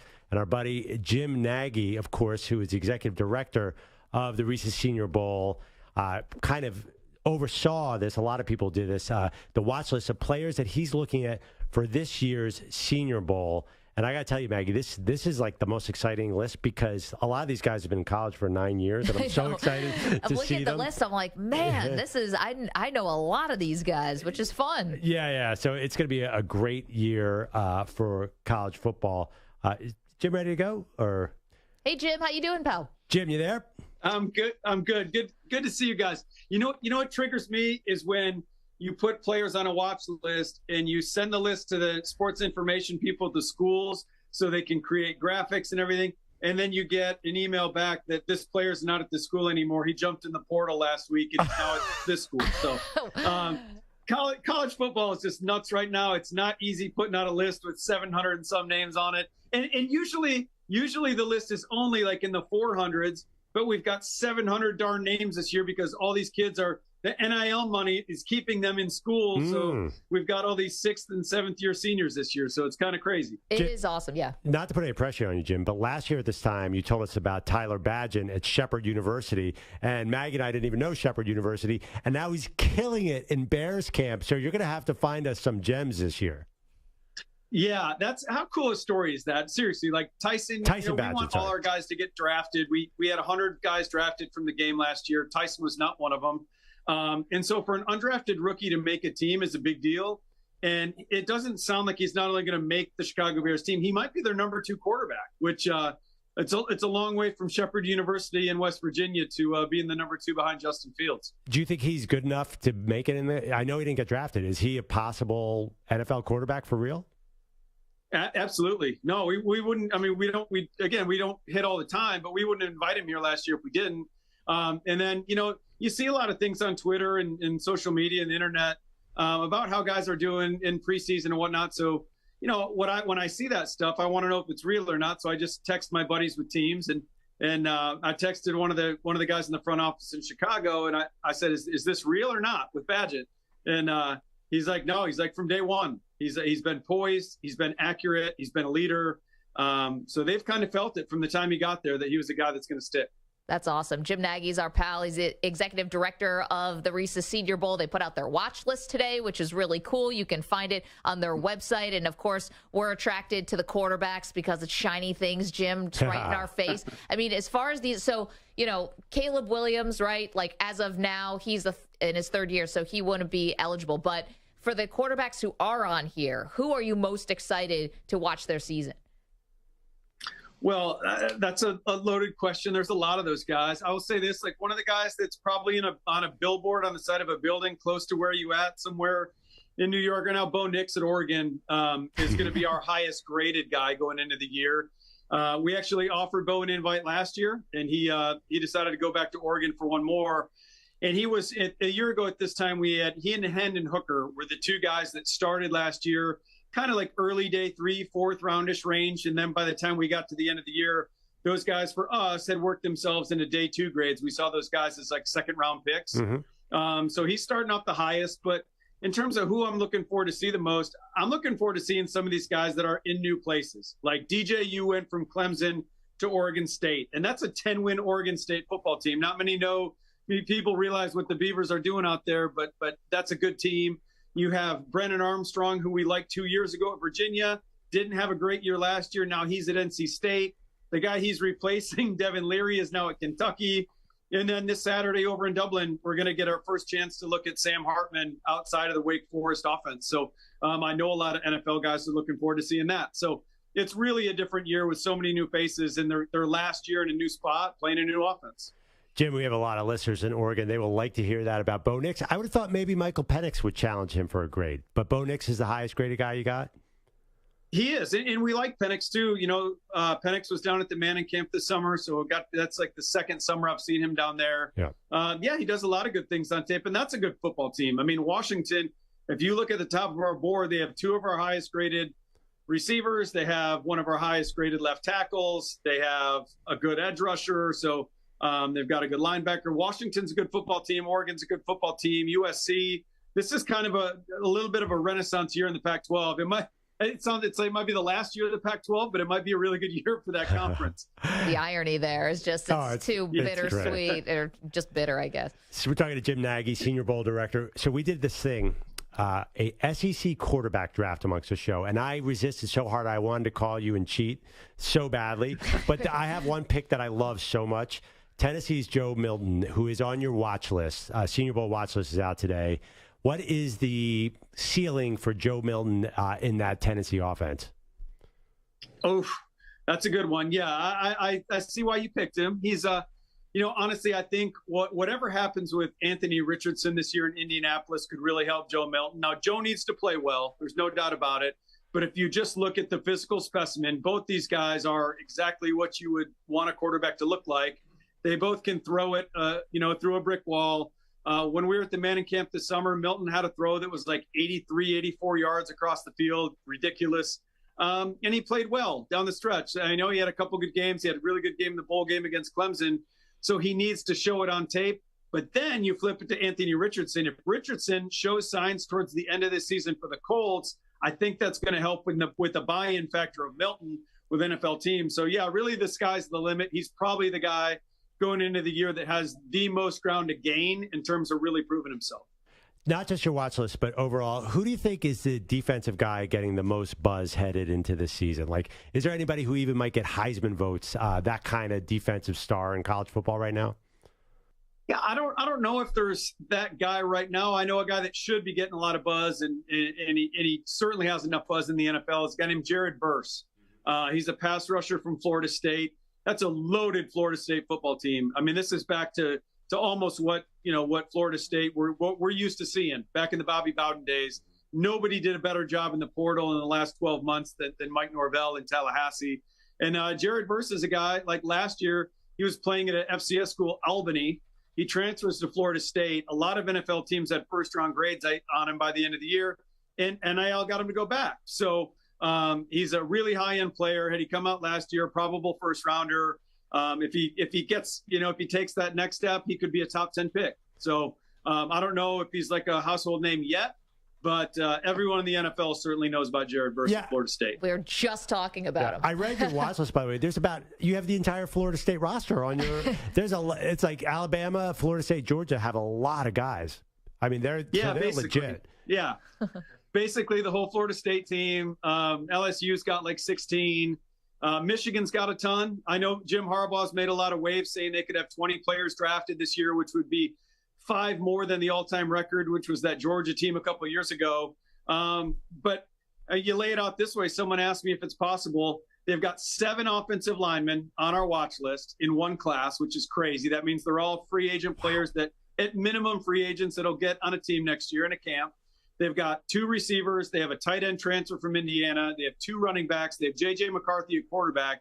That's like 14 guys on offense. We haven't even gotten to the defense yet. So there's some of the blue blood programs, the USC's, Florida State, Michigan.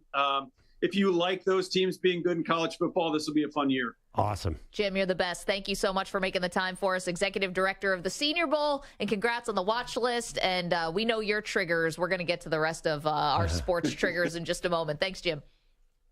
Thanks, guys. Appreciate you. Okay, so we were talking about Jim gets triggered by guys who enter the transfer portal after they put out a watch list. I understand that. We were talking about, and tip of the hat to Saturdays Down South, who put out what triggers every SEC school. So we started talking about our own school, our own teams, and who triggers us. For me, it's easy. I'm a Bills fan. Scott Norwood, wide right. Music City Miracle, 13 seconds. I wear these all on my sleeve, not proudly. I would say I'm jealous because you have such obvious triggers, but believe me, I want no part of those. They're awful. Let's go to the phones, 855-212-4CBS, because you guys are calling in with your triggers. Tony is in Myrtle Beach. Tony, what do you have? So, guys, the Bills and the Braves. Good Lord. So where do I start? Well, we pretty much put Jim Leyritz on the map. Yeah. Braves. How many times can you be, like, amazing, but all you're known for is, like, being the second guy? It's like going to the prom every single year with the same girl, but you leave alone. Some other guy takes the girl. I think between the Bills, there's so much respect, but that everybody has to stop. You guys talk about it. You have to stop at that point where, like, it's kind of like where Aaron Rodgers is, but, like, you have to stop at the greatness because you're like, they never really fully – the Bills with 3 back-to-back-to-back. You got the Braves 14 years with 1 to show for it. I want to get your take on, like, Tony, you shortchanged the Bills on one. It was back-to-back-to-back losses. Well, all right, well, there you go. You go from good to great to you're relevant now, but, like, where do you take a program or a franchise like that? It's a crazy question. I want to get you guys' take about that. Thank you guys so much. Thank you, Tony. And, yeah, to be a Bills fan and be a Braves fan, the Jim Leyritz is a good one because that home run of the World Series just turned around that series, and the Yankees end up winning. But it's true. Going to the Super Bowl shows you had a great season. But then when you keep losing them, then now all of a sudden you're a loser, and it's a really tough thing. Braves are nothing. Braves won 2 now, so they can't be a trigger like the Bills. I'm sorry, you have one trigger. The Braves are fine. Let's go to Mike. He's in South Carolina. Hi, Mike. How are you? Hey, pretty good. How you guys? I'm originally from Chicago, so here's my triggers. I'm a huge Cubs fan, so Bartman. Ugh. Huge Blackhawk fan, Stan Bowman. Huge Bears fan, Mitch Trubisky. Well, any Bears quarterback, let's be fair. Yeah, I was going to say, one of your own is the trigger. I mean, I get it. I do. Mitch Trubisky is a good one, Mike. Thank you so much. I would have gone with Jay Cutler with his head down in his lap in the 2010 NFC title game and with Caleb Haney on the field. Yep. That would be a good trigger. I mean, Trubisky, yeah, I get it, but that wasn't his fault. Cutler is a big one. Yeah, Cutler on the sideline. But Bartman's an all-time one. I mean, listen. That's like Jeffrey Mayer and Bartman are got to be great triggers for those teams. And Bartman's had multiple documentaries about him. Yeah. It's like that's a moment not just in sports but everything. Eric, also in Myrtle Beach. Hi, Eric. How are you? Hey guys, how's it going? I'm loving the show. I got 3 quick ones for you real quick. I'm a Steelers fan, so the Jesse James catch against the Patriots a few years back. Oh, the overturned touchdown. Oh, my God. It should have been at least down at the 1, in my opinion. I saw him down at the 1, if not a touchdown. I'm also a Dallas Mavericks fan. So any Jason Kidd slander, I'm not here for it. He's my favorite player of all time. Honestly, in my opinion, he's the best point guard with that conversation coming up now. Oh, that is that has been a good conversation. We'll get to that. Jason Kidd up there for sure. And University of Texas Longhorns. Anything about OU trying to say they're better than UT when they come and take all the Texas recruits, get out of here. But wait, Eric, what about horns down? That's the big trigger. Oh, yeah. They hate us because they ain't us, There you go. Eric, thank you so much for the call. 3 great ones there. Oh, yeah. Obviously, a good Texas trigger. If you mention Vince Young to a USC fan, by the way, it works the other way. That's got to be a trigger. Yeah, you caused the triggering. I mean, if you mention, I was thinking for Alabama fans, cover your ears, kick 6. Yeah. Davis. You've just had so much success. I don't know how much triggering I think when it does. you win a title after You're still triggered, though. Probably because it's the rival. Our pal Mike in California. Mike, our resident chef, too. Mike, we were off last week, so we're looking forward to another recipe this week. But what do you got for us? So I got two as the Minneapolis Miracle and the No Call. Oh, my gosh, Mike, you're a big-time Saints fan. Yours are like mine as a Bills fan. Like, they're just right there. Yeah. You don't have to dig for them. No, not at all. They're right there on the surface like a fresh wound every year. But there's a common ingredient. The NFL hates the Saints. That's a fact because I watch Andy Dalton play for your Saints, and the league cannot stand that team and screws them at every opportunity. So that's why there's so many moments like that. I don't disagree with you. Oh, yeah, I know. Saints fans love me on Twitter because I'm like, they're screwing the Saints again. And all the Saints fans are like, yes, preach. So, Maggie, I got a suggestion for you for a college team, by the way. Oh, go ahead. I'd love it. It's actually one of two. You can pick one wrong choice, though. But I didn't go to a big football school either, but when I served in the Army, I became an Army fan. Okay. And the nice thing about taking one of the service academies, either Army, Navy, or the Air Force, is that you can always root for them even when they're not great. They are always going to get their primetime games because of the Army-Navy games, and they're always going to get at least one bowl game with the President's Cup. Yeah. So, and you can, even when they're not good, you still always have that rivalry going on that makes it exciting and fun to root for them. Mike, I think that's awesome, and thank you so much for the phone call. We're up against it, or else we'll get your recipe for this week. And Mike's an amazing chef and posts his the photos of things he makes to the Weedos recipe book and on Facebook at The Perloffs. I'm giving you a lot of information here. Yeah. Mike's a great chef, just know that. But here's the thing about the service academies. How do I pick one? Ooh, that's tough, because then you're going to offend the other one. Exactly. And, I didn't serve, so I don't know I have some people in my family who went to West Point, so maybe I'd just go with Army. Yeah, I don't think that's what you're going for this year. I think you want to watch every Saturday and have, a Heisman candidate. Don't you? I mean, if you can pick your own team, don't you want a top 10 team? Well, that's your thought because you're a bandwagon person. So it would be impossible for you to think about taking an underdog. We see you guys on the phones. We'll get to more of what triggers your team. This is a fun one. So thank you so much. 855-212-4CBS, 855-212-4227. Coming up, one college football legend suing the NCAA. We'll tell you why, whether he'll win. We'll do all that next after this CBS Sports Update. Here's Rich Ackerman. CBS Sports Radio. Sports Flash. Well, the Colts have reportedly given Jonathan Taylor until Tuesday to work out a trade after giving him permission to seek one. As many as 6 teams have inquired about the disgruntled running back. Sam Darnold will be the 49ers backup, leaving former third-pick overall Trey Lance as the odd man out. Jets receiver Corey Davis retiring after 6 years in the NFL, the last 2 in New York. The 28-year-old battled injuries in his time with the Jets. He was the subject of trade speculation, and his status seemed tenuous. Former Bears great Steve McMichael, who is battling ALS, was named as a senior finalist for the Pro Football Hall of Fame, along with Randy Gradishar and the late Art Powell. Baseball action this afternoon, and the Cubs looking to not only stay in the wild card race, but also have designs on the division title. They have rallied to beat the Tigers by a score of 6-4, while Milwaukee right now is tied with Minnesota at 6 in the bottom of the 8th. 2.5 games separate those two teams in the Central. Also top of the second, the Angels with a 2-0 lead over the Reds. Shohei Ohtani, home run number 44 in that one. Right now, bottom of the 8th, the Mariners' 9-game winning streak in jeopardy. They trail the White Sox 3-1. Bottom 7, St. Louis 5, Pittsburgh 3, and San Francisco leads Philadelphia 1-0 top 3. I'm Rich Ackerman.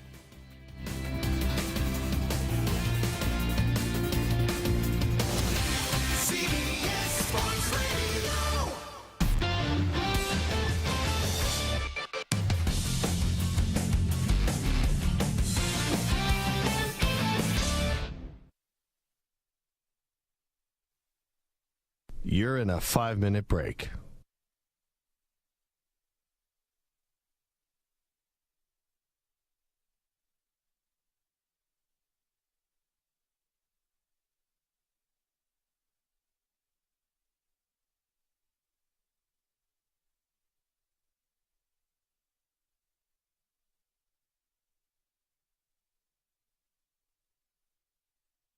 Four minutes, 30 seconds remaining.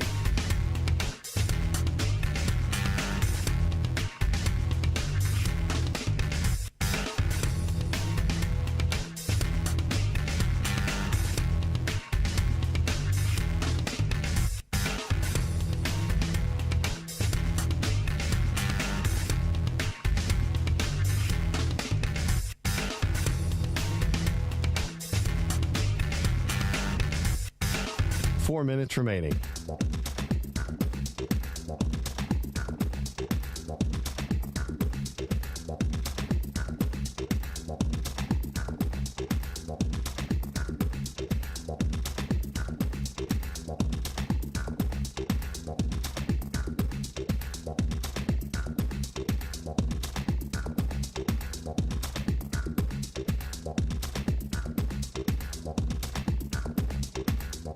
Three minutes, 30 seconds remaining.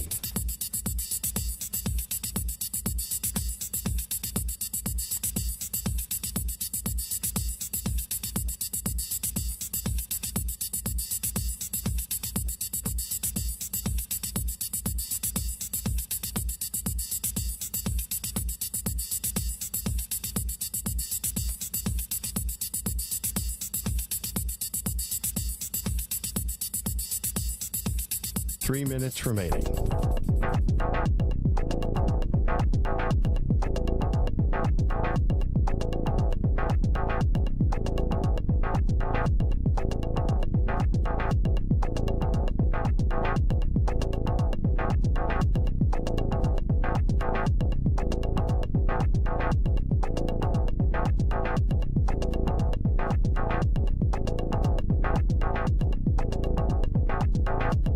Two minutes, 30 seconds remaining.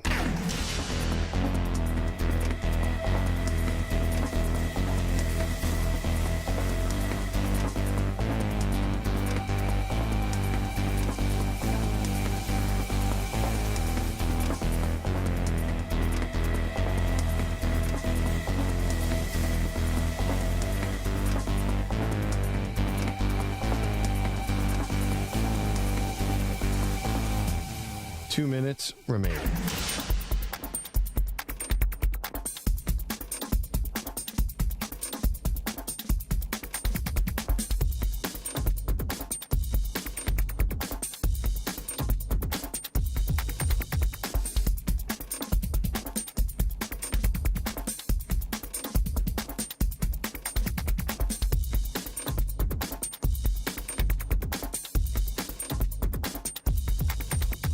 One minute, 30 seconds remaining.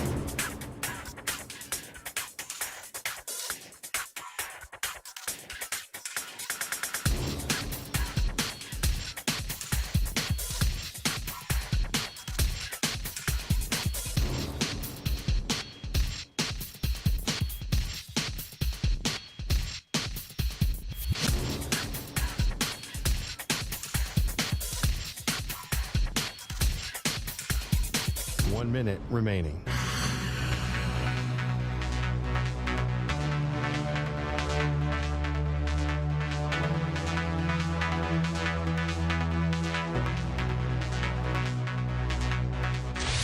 Five seconds remaining.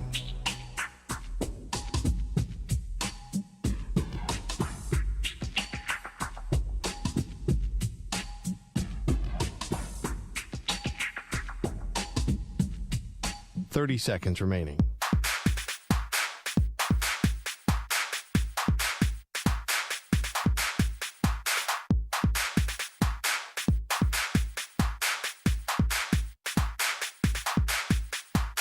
Seconds.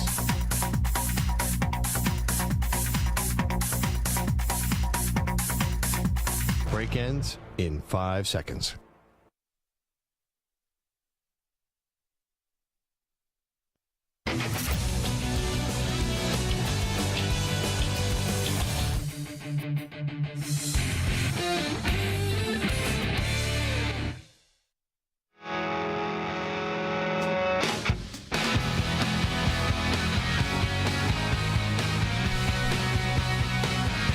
Talking about triggers, sports triggers, off of a fun article from a website called Saturdays Down South, where they said every SEC team's trigger, like Tennessee fans are triggered by mentioning Lane Kiffin, if you will. My triggers on my team's easy. Music City Miracle, 13 seconds, wide right. There you go. You got my whole childhood and adulthood misery right there. You also, I can't even remember my triggers. All I remember is the good times, winning that Super Bowl in Minnesota, killing sitting with my dad watching us destroy the Niners in last year's NFC title game. James Bradbury, defensive holding. I don't remember that. Yeah, how about? I don't recall that. I'm sorry. How about the slick field in Arizona last year? There's triggers and there's denial. Yeah. I'm also very good at denial. That's going to serve you well. So I've been talking about that, and one thing that I know obviously triggers Reggie Bush is the fact that he doesn't have his Heisman. And so he is suing the NCAA now for maliciously attacking his character. He thinks that they've made false and highly offensive statements, according to his lawyer, that have irreparably harmed and damaged his reputation.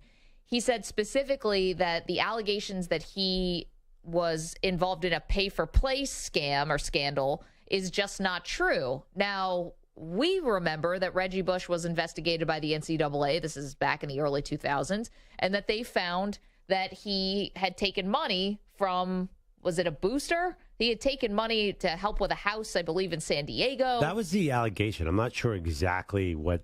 I have to read their report. And that the Heisman Trophy obviously was taken away. I think they got him on a bunch of technicalities. I don't think they ever outright proved that the house was paid for. So Reggie was in front of the Coliseum this morning. He's out there and he's trying to state his case. I got dreams of coming back in the stadium and running out of that tunnel with the football team. I got dreams of walking back in here, seeing my jersey, my banner, right down there next to the rest of the Heisman Trophy winners. But I can't rightfully do that without my Heisman Trophy. So, I mean, listen, I understand why Reggie Bush would want to get his Heisman Trophy back. I mean, again, this was going back to 2005. He forfeited the trophy in 2010. There was an investigation that lasted 4 years where they determined that he got extra benefits while he was a student athlete, accepting cash, travel expenses, and a home in San Diego where his parents lived rent-free for more than a year and were provided $10,000 to furnish that house. Now, here's the thing about Reggie, though. While I understand he wants the Heisman Trophy back, and I understand he could probably look at other people now who still have their Heismans and looks like they broke the rules, like Johnny Manziel, who's got a whole documentary now where he comes clean about signing autographs, and he was even investigated at the time and says, yeah, I definitely was signing autographs. It was definitely breaking the rules, and he still has his Heisman. But where I would disagree maybe with Reggie Perloff is, has it irreparably harmed his reputation? Oh, yeah. Reggie Really? Bush? Yeah. The first thing you think about is, oh, my God, that's a guy they took the Heisman away from. It's funny because I watched him in the NFL.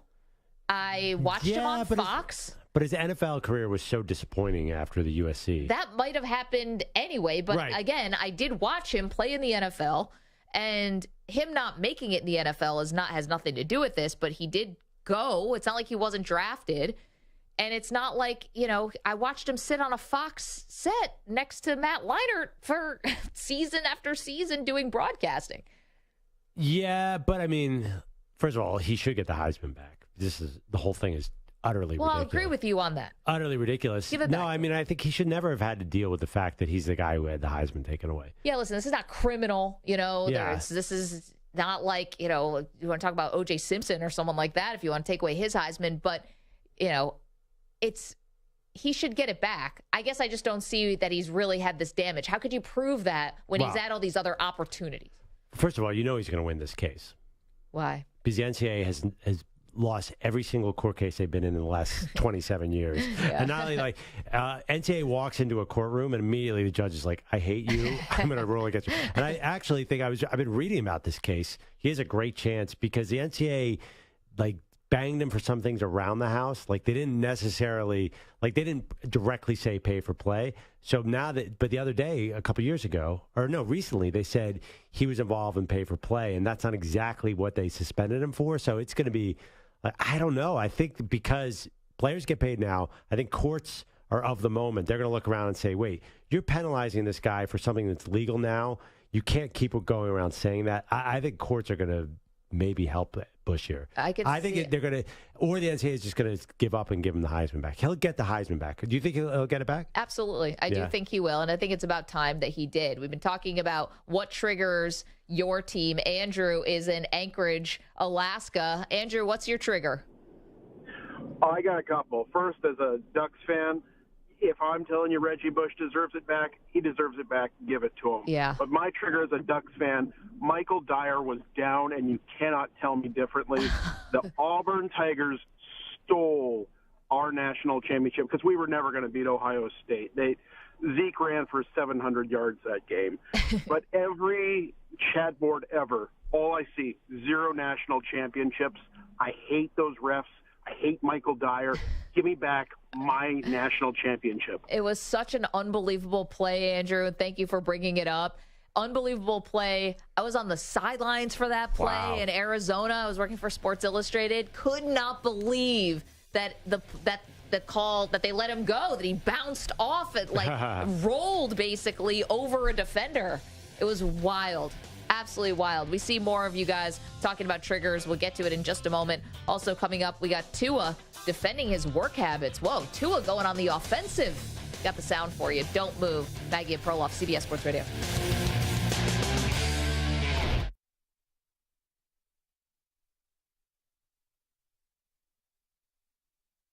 You're in a 5-minute break.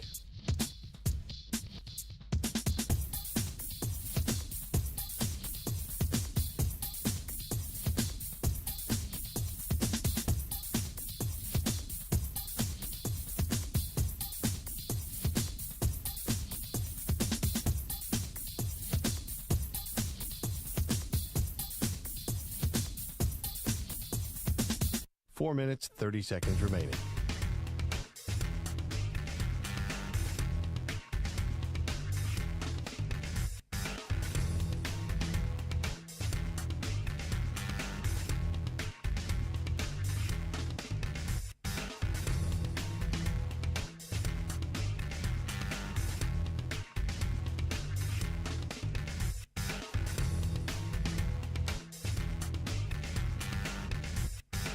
Four minutes remaining.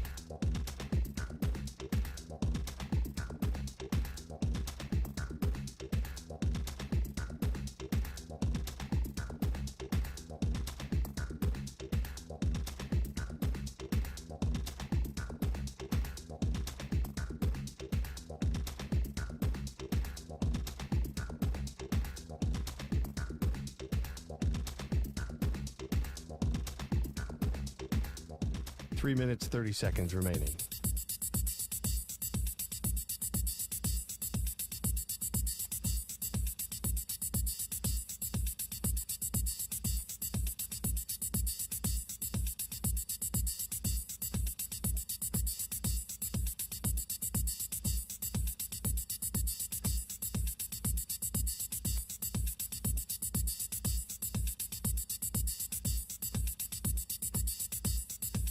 Three minutes remaining.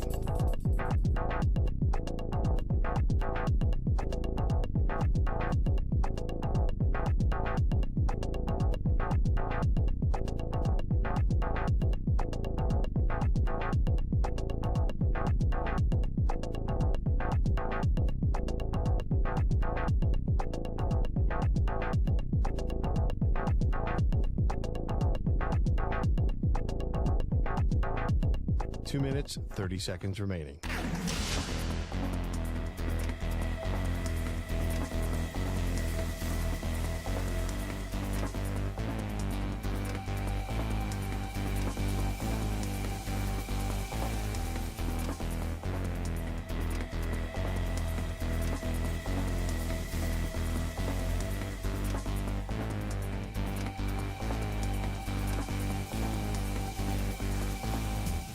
Two minutes remaining.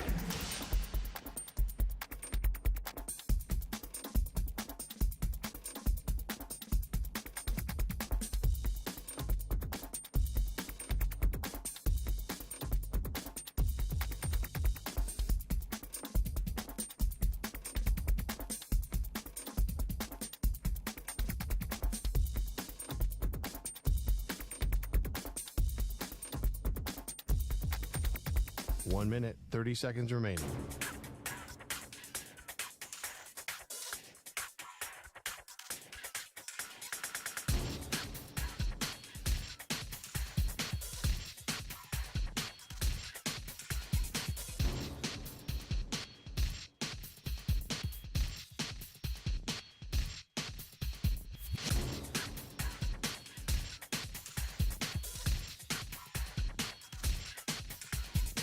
One minute remaining.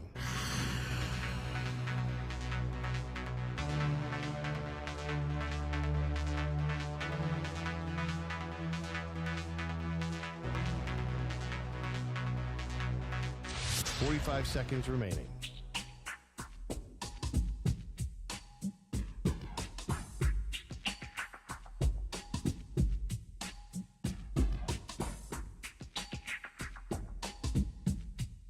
$30 seconds remaining.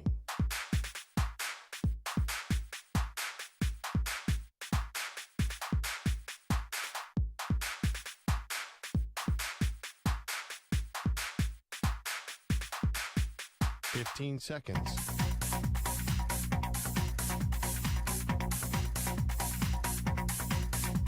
Break ends in 5 seconds.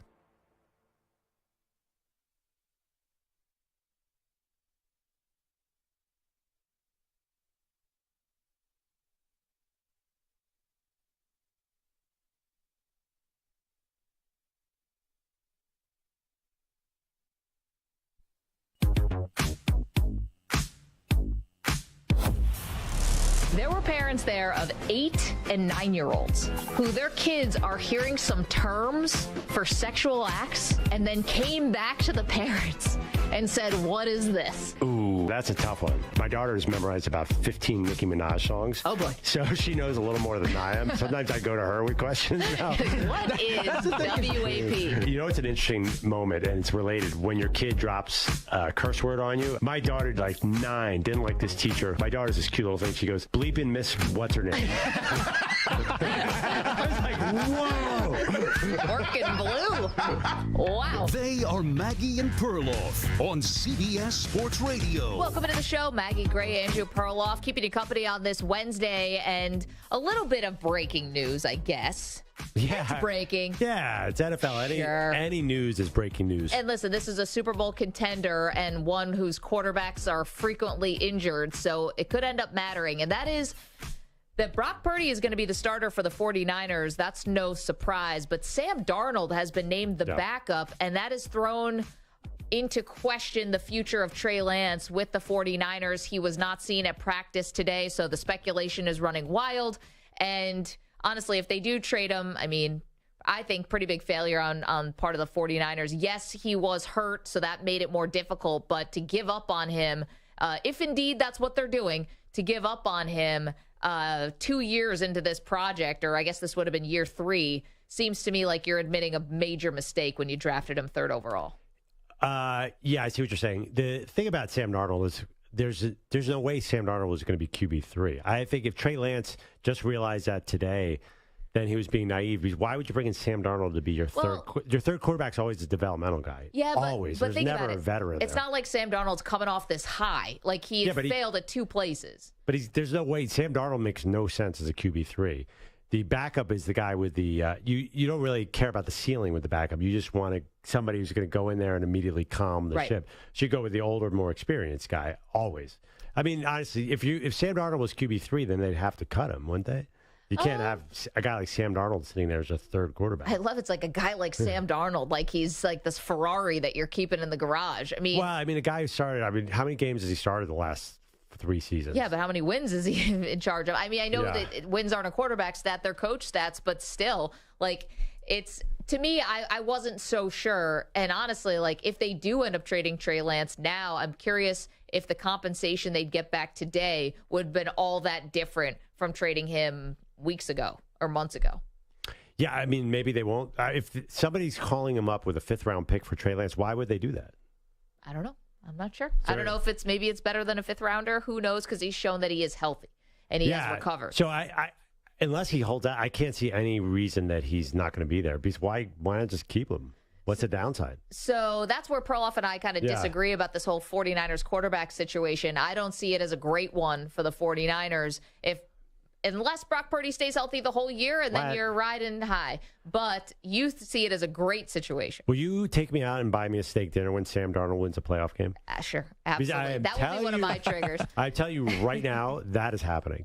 That is definitely happening. You've never felt more sure about anything in your life. Are you kidding me? Have you watched the Niners in the playoff games? Like, quarterback, what the quarterback have anything to do with anything there? As long as Nick Bosa eventually reports to camp, they're going to a playoff game, and Sam Darnold is winning that one. Let's get to our NFL preseason debates countdown. NFL preseason debates countdown. 15 days. How about it? 15 days until the NFL season kicks off. So we're doing one debate a day, Perloff. And today's revolves around the Denver Broncos. And the debate is, can Sean Payton fix Russell Wilson? And can they make this work in Denver? Oh, not only are they going to make it work, it's going to work great. I saw Russell Wilson last preseason game. He is moving like a young Russell Wilson. He is throwing it precisely. He's getting rid of the ball. This is going to be great. And the other thing, too, is I keep on saying Russell Wilson wasn't nearly as bad as the headlines last year. And I saw some analytical support to that. He was still one of the most accurate deep ball passers last year because that's one of the best parts about his game. He can throw that long moon ball. Russell Wilson so why did it lead to more points? Well, in the second piece, first of all, he was hurt. The team was a total mess. They had injuries everywhere. Their offensive line was a disaster. He didn't understand the offense first half of the season. Then, if you look at the last 5 games, his numbers were really good. So I think it took him a while. I think that he is set up for pretty good success here in the sense that he has a great offensive coach, has some talent around him, not great talent around him. But the bar is so low because they were so bad last year. So if he's 10-7, people will be like, ooh, this is a nice job by Russell Wilson. Where last year, people were talking Super Bowl. Yeah, see, I still think, despite how bad last year was, and let's be honest, I mean, he was injured, and what was it, his thumb that was injured the last year in Seattle? Yeah, he missed it. Well, last year, though, he had a hamstring, and also he had a pretty bad concussion that, of course, we barely even talked about. Yeah, I know. But the thing is so it's kind of been 2 banged up, poor seasons in a row. And now we're approaching mid-30s. And I understand that Sean Payton has had a lot of success with Drew Brees and a shorter quarterback and all of that. But I'm not so sure that the best days from Russell Wilson are indeed behind him. I mean, of course we would say that, right? So my question is this going to be an offense that really features Russell Wilson, or is this going to be an offense that sort of, I don't want to say plays around Russell Wilson? That wouldn't be smart because you're paying him all this money. Yeah. But is this going to be something where you're going to do the run game stuff, which you should do anyway? You're going to do some gadgety stuff like Sean Payton did with Taysom Hill. Like, you're going to try to smoke and mirrors this thing a little bit more and not just be like, all right, Russ, go out there and win the game for us. Who's doing this running for them? Well, that's a good point. Samaje Perine and hopefully Javonte Williams. It's a journeyman, yeah. And hopefully Javonte Williams comes back healthy, but it's off of an injury. Yeah, and I don't think he's really done much here. Yeah, I don't see how that's possible. I also saw Russell running a lot. So I think once Russell's healthy and running, he's fine. He hasn't really been that bad. He was pretty good, actually, that last year when he had his hurt finger. Coming back totally injured, his numbers were great that last year in Seattle. And 2 years ago, he had MVP numbers. So I don't know that you could say that he's fallen off so bad that we've seen it. Last year was a mess. You hated Nathaniel Hackett. I did. Well, I called that from week 1, and everyone else did too. When you go for it on a 64-yard field goal, I mean, you are just lost out there. But believe me, that was the tip of the iceberg for what happened afterwards. Literally, Noah is just going to set the table. So don't you think it's possible that now, I mean, it has a really good coach. I think arguably one of the top 3 offensive coaches. You put Andy Reid and Sean McVay and Sean Payton in that same conversation. It just feels like with the bar so low, Russell's going to jump over this if he stays healthy. I think if he moves around a little bit, he gets rid of the ball, like Sean Payton has a lot of easy passes in his offense, always has, the numbers are going to be good. So here's the thing about the bar being low, right? Because you can say that the bar is low because of last year and how awful and terrible they were. The bar should still be high for the Broncos because while maybe I'm not so sold on Russ having this big bounce back season, you did pay him, $200 million after you traded for him. You spent $200 million or more in free agency. You traded for Sean Payton, and now he's one of the highest, if not highest paid coach. And, like, the expectations don't just disappear now. Yeah, that's not how bars work. That is how bars work. No, bars don't work that way. The bars should be high. Bars are about public perception, and public perception is, what have you done for me lately? Nobody's even talking about the Broncos. Last year, they were the big talk. This entire sports nation forgets everything in the matter of weeks. So nobody remembers that. I think the bar is low, at least in public perception. You know, you mentioned something about the run game, and I know it's not very fashionable right now to pay running backs. Obviously, very few teams are doing it. But Denver, as a Jonathan Taylor destination, I mean, you do, as I mentioned, Javonte Williams, but he is coming off of an injury. Samaje Perine, you know, again, nice second option. Maybe that's a possibility. I mean, you're all in here. Oh, I don't know. You're paying your quarterback a lot. Do you really want to pay a running back? And also, Sean Payton, he never really. Yeah, he had Alvin Kamara, who was great, but he would just draft a bunch of guys at running back, and they don't use a Jonathan Taylor. I don't think Sean Payton ever had like a Jonathan Taylor type running back. No. A guy who's like what's like a bell cow. Yeah, but like, so what? You know, like he may have never had that before. But because he won't get the carries. And Sean Payton's offense, there's no way he gets enough carries to be happy. I don't know. I mean, to be happy, he just wants to be paid. No, and win, I'm assuming. Yeah, these coaches who would love to pass the ball, they're never going to, Mike McCarthy in Dallas is saying, I'm going to hand the ball off all the time. No way. I've watched Mike McCarthy teams for years. No way he hands the ball off the time. There's no way. Jonathan Taylor would be so disappointed in Sean Payton's offense. I don't see that as a fit. 855-212-4CBS, 855-212-4227. So we're on different sides of what Russell Wilson's season is going to look like this year, where I'm not so sold. Perloff is setting up for a big Russ Wilson year. We mentioned before about sports triggers and things that trigger you as a fan. This was off of an article from Saturdays Down South, which is a fun website. My triggers are easy. I'm a Bills fan. Go Scott Norwood. Give me a little Music City Miracle. Give me 13 seconds. I'm a Mets fan. You want to talk about Chase Utley? I don't. Want to talk about Chipper Jones? No, thank you. Rather not talk about Carlos Beltran, called strike 3. None of these things are fun for me. These are all triggers for me. But we want to hear about triggers for you. Perloff is not acknowledging any triggers from Philadelphia. Well, yeah, I mean, I've been beaten down for decades, just like you have as a fan, but we're riding high right now. We're basically winning in everything. I know. I think your trigger is Jason Tatum. Could have had him. I hated Mark. Yeah, even that's okay. Tatum, I don't know if Tatum gets there either. I'm kind of like on cloud 9 as a sports fan. Boo. Jalen Hurts on the cover of SI, most important player in the NFL. It's time to go, Maggie. No triggers right here. Yeah, we'll see. I think the field in Arizona is a trigger. Whoever overwatered the grass. Will is in Myrtle Beach. He's got one. Hi, Will. How are you? Hey, how's it going, guys? Thanks for taking my call. Mine is the Boston Celtics. I'm a Lakers fan, and I'm a sports history buff. And, of course, anytime you hear Celtics, I mean, in the 60s, they beat the Lakers. And then in the 80s, we were able to overcome the Celtics. And then my son was a Lakers fan, and we finally beat them with Kobe and Paul Gasol. And that year for Christmas, he started collecting jerseys. And the first jersey he wanted was a Larry Bird jersey as a diehard Laker fan. What? That was crunching. Well, it doesn't add up. I mean, that's crazy. Diehard. Well, he just liked the Hall of Fame jerseys. Oh, I got it. Kids today. The first one he chose was Larry Bird. and I respect Larry Bird, Dream Team, the whole kit and caboodle, love all that. But just for his first jersey, he wanted the Larry Bird jersey. Will, are you watching the show Winning Time on HBO by any chance?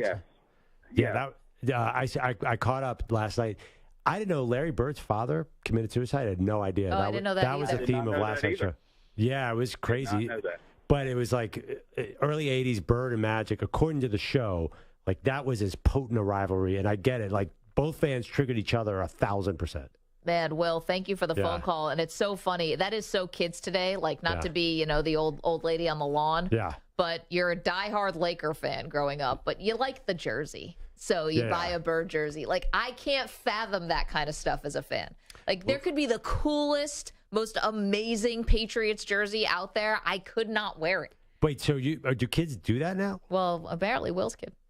Yeah, I see Josh Allen jerseys everywhere, and I don't think these people are Bills fans. No, they think it's cool because he can throw the ball a long way. Yeah, and the NBA, nobody cares about the teams anymore. They just care about the players, right? Including the players. They probably included the players. They don't care. So, anyway. yeah, I think in the NBA nowadays, forget it. Like LeBron fans, who cares? They're not Lakers fans, right? I think it's more about the individual fan. Is anyone still a Harden fan? I don't think maybe since 2018 anyone's been a Harden fan. Oh, man. No, I don't. I think everyone hates Harden. Everyone in Houston hates Harden. Let's see. Everyone in Philly now hates Harden. Brooklyn, they never even noticed he came to. I bet you most people in Brooklyn don't even know James Harden was a net. Yeah. No. I don't see. You ever see a Harden jersey out there? I don't see a lot of them. Maybe in Houston, though. He's done a lot of good things for the community. I think they were mad at the end. I would imagine. He quit on the court. I understand it. All right, so what triggers you as a fan? Samter has already said, and Stu are two Yankee fans. So, a little Kurt Schilling, a little Big Papi. Luis Gonzalez still. Luis Gonzalez, that was a good one. I mean, yeah, but you guys have 1,000 rings.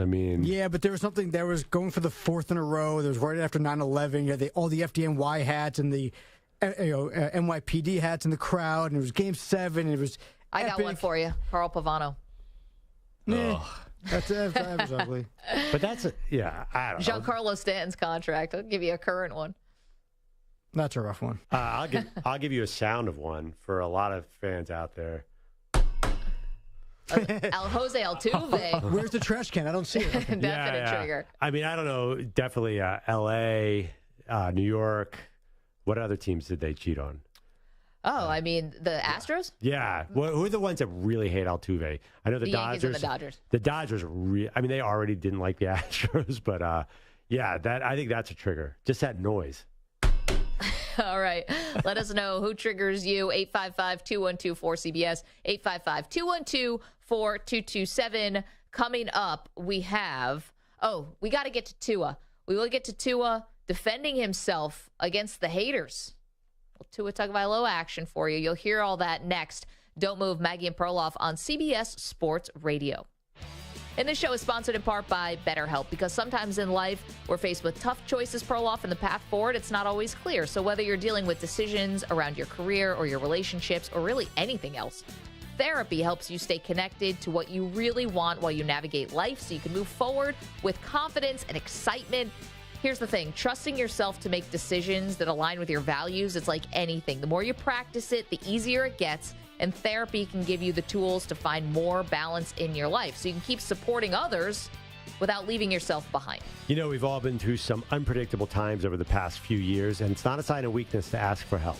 If you're thinking of starting therapy, give BetterHelp a try. It's entirely online, designed to be convenient, flexible, and suited to your schedule. Just fill out a brief questionnaire to get matched with a licensed therapist and switch therapists at any time for no additional charge. Let therapy be your map with BetterHelp. Visit BetterHelp.com /MNP today to get 10% off your first month. That's BetterHelp, HELP.com /MNP.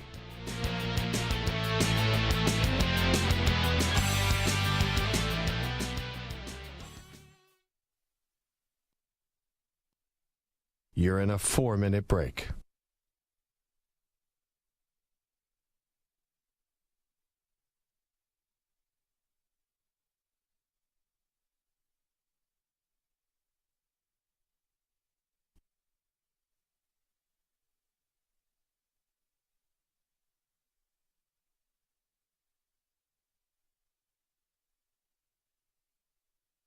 Three minutes, 30 seconds remaining.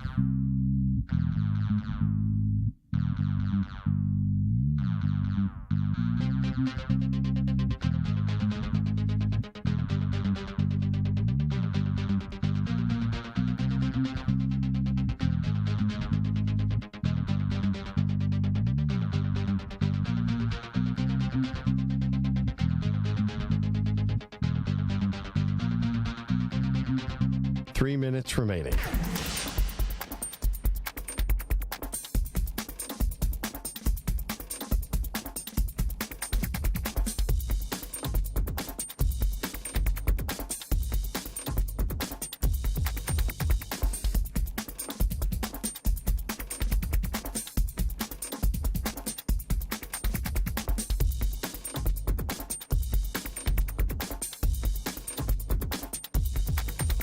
Two minutes, 30 seconds remaining.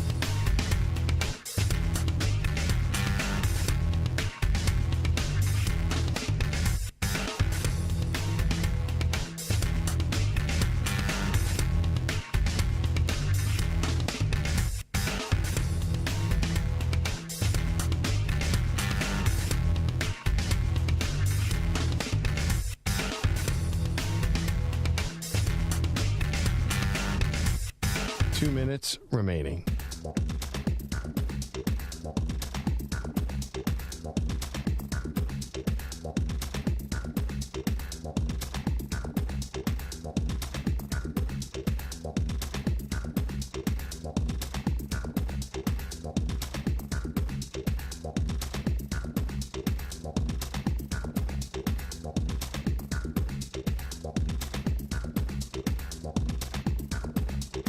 One minute, 30 seconds remaining.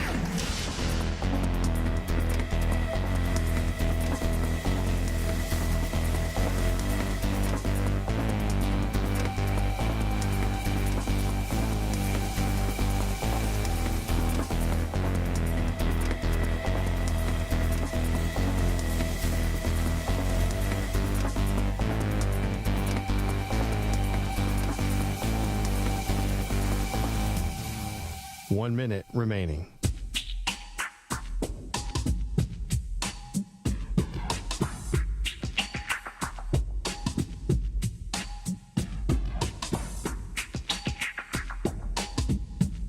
Forty-five seconds remaining.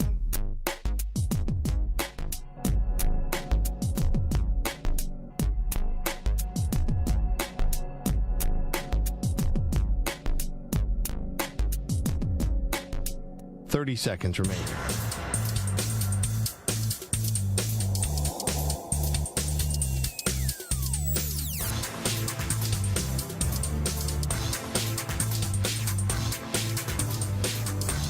Fifteen seconds.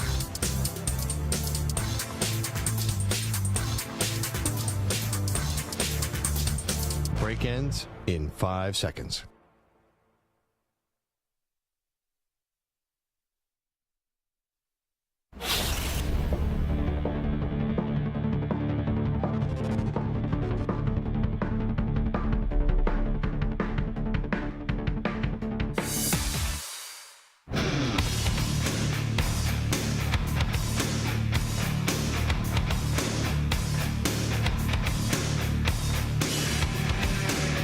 Time to answer Ask the Pros question today, brought to you by O'Reilly Auto Parts. Today's question comes from Brad in Iowa. Did you hear that Fire Fest is back? You can submit a question by tweeting it at CBS Sports Radio or at Maggie and Pearl using the hashtag #AskThePros. Think O'Reilly Auto Parts for all your car care needs. Get guaranteed low prices and excellent customer service from the professional parts people at O'Reilly Auto Parts. This can't be true, Maggie. Wait, what's happening here? Okay, so everyone remembers Fire Festival. This was like a doomed music festival that was put on by this guy, Billy McFarland, and a bunch of other people. It became this incredible Netflix documentary called Fire, the Greatest Party That Never Happened. Yeah, and an Amazon doc. There were two dueling documentaries that both were amazing. Yes, I forgot about that. Where these people, and Billy McFarland specifically, defrauded like everybody. The musical acts, it was supposed to be Ja Rule and like all these people never went to the Caribbean. The poor suckers who actually bought tickets in good faith to go down to this festival were left to sleep in like these horrible tents. They paid all this money thinking they were going to some luxury festival. They were eating grilled cheese sandwiches, not even grilled, like cheese and bread. It was a disaster. And Billy McFarland, it was so bad, he went to prison. Federal prison because of this. Now, he's been out for a year, and he dropped this on Instagram. It has been the absolute wildest journey to get here, and it really all started during the 7th-month stint in solitary confinement. What? I wrote out this 50-page plan of how it would take this overall interest and demand in fire to make the impossible happen. I've also worked with one of the biggest production companies to sign a deal to produce Fire Festival, the Broadway musical. And finally, today, we are announcing Fire Festival 2. We are targeting Fire Festival 2 for the end of next year. Guys, this is your chance to get in. This is everything I've been working towards. Let's go. Oh my God, what? There is so much in that clip. So not only, Perloff, if you're keeping track, Fire Festival 2, tickets available now. And just to show what idiots we are as a human race, it's basically sold out at this point with all the tickets that are available to something that doesn't exist yet. Where did you hear it was sold out? On his own website. So who's the idiot now? Did you mention, did anyone else catch the fact that he thought this up while he was 7 months in solitary confinement? Yeah, I'm reading his thing. Apparently there was a reason. That he was in solitary? Yeah, he was trading commissary funds illegally. Shocker. And that would get you sent to the hole? Yeah, I think he was basically perpetrating fraud inside a prison. Wow. And he got sent to the hole for 90 days. That and then shows you haven't learned your lesson. No, and by the way, the fact that he's doing Firefest 2 shows that he hasn't learned his lesson. The fact that people are falling for it again is incredible. I mean, this is a country where you can just do the same thing over and over again. You can just screw up and screw up and screw up, and somehow if you have like 1 ounce of charisma, or the Riz, as kids are calling it today, you can get back on track. The other thing, did anyone else catch Firefest the musical? I'm watching that. That sounds awesome. That sounds insane. It's insanely awesome. You want to watch Firefest the musical? Oh, that sounds... Well, I don't want him to be involved, but I think it'd be a great musical. Yeah, I feel like Firefest the musical, if it's about his life and his journey, no thank you. If it's about like the drama of people eating cheese sandwiches under no tents and, you know, garbage all over the place on the island, okay, I'll do that. I have no interest in his journey. I just want to know about the mess that the whole thing was. It's just crazy. Like, the more you defraud people, it's like the more we like you. You know, the woman who was pretending to be an heiress, Anna Delvey, her whole story that got 1 million documentaries and TV series about it. She's hosting a fashion show from her apartment right now because she's on house arrest. Like, why do we do this? We're just morons is what we are. Who would buy a ticket to Firefest? We deserve all of it. We deserve everything that comes our way. You know, to be honest, there is another thing that made me feel bad about the human race today. And that was Michael Jordan taking a vacation in Italy. And fans are, like, making goat noises at him.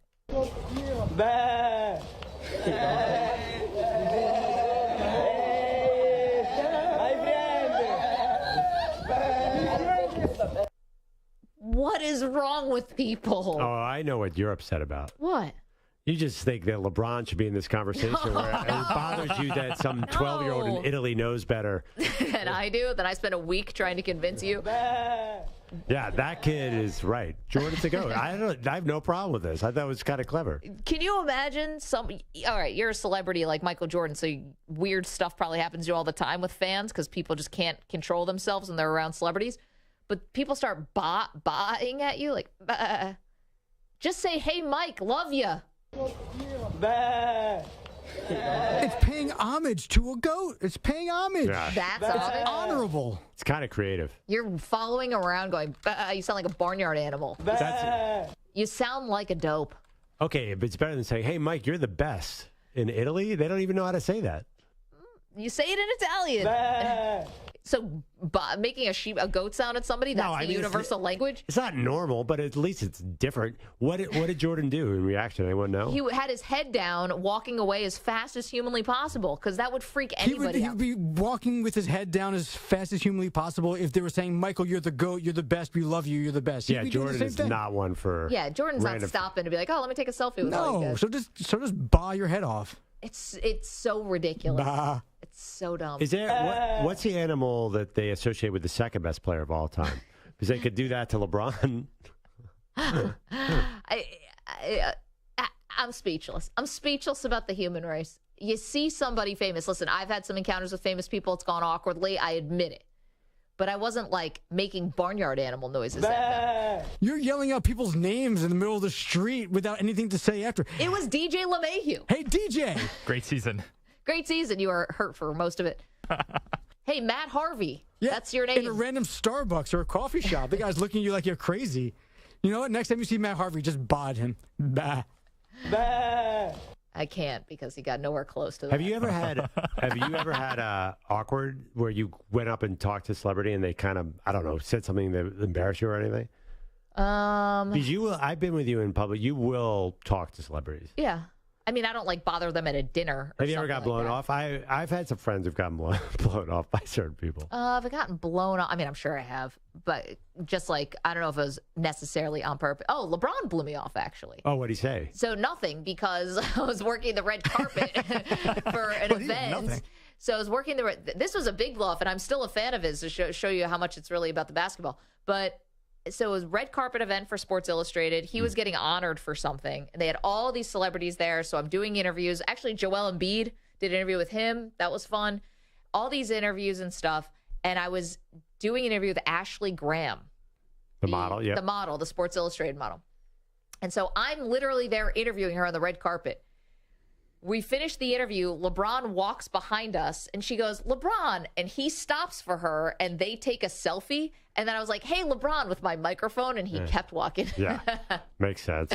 Yeah, I mean, I'm not holding the candle to Ashley Graham. I had a good one at Dan Patrick's show. It was only on the phone, but Mike Schmidt was calling in for some of my favorite Philly. Loved him, and I said, "Dan, can I answer the phone and express my gratitude to Mike Schmidt?" I would have even maybe made that goat noise.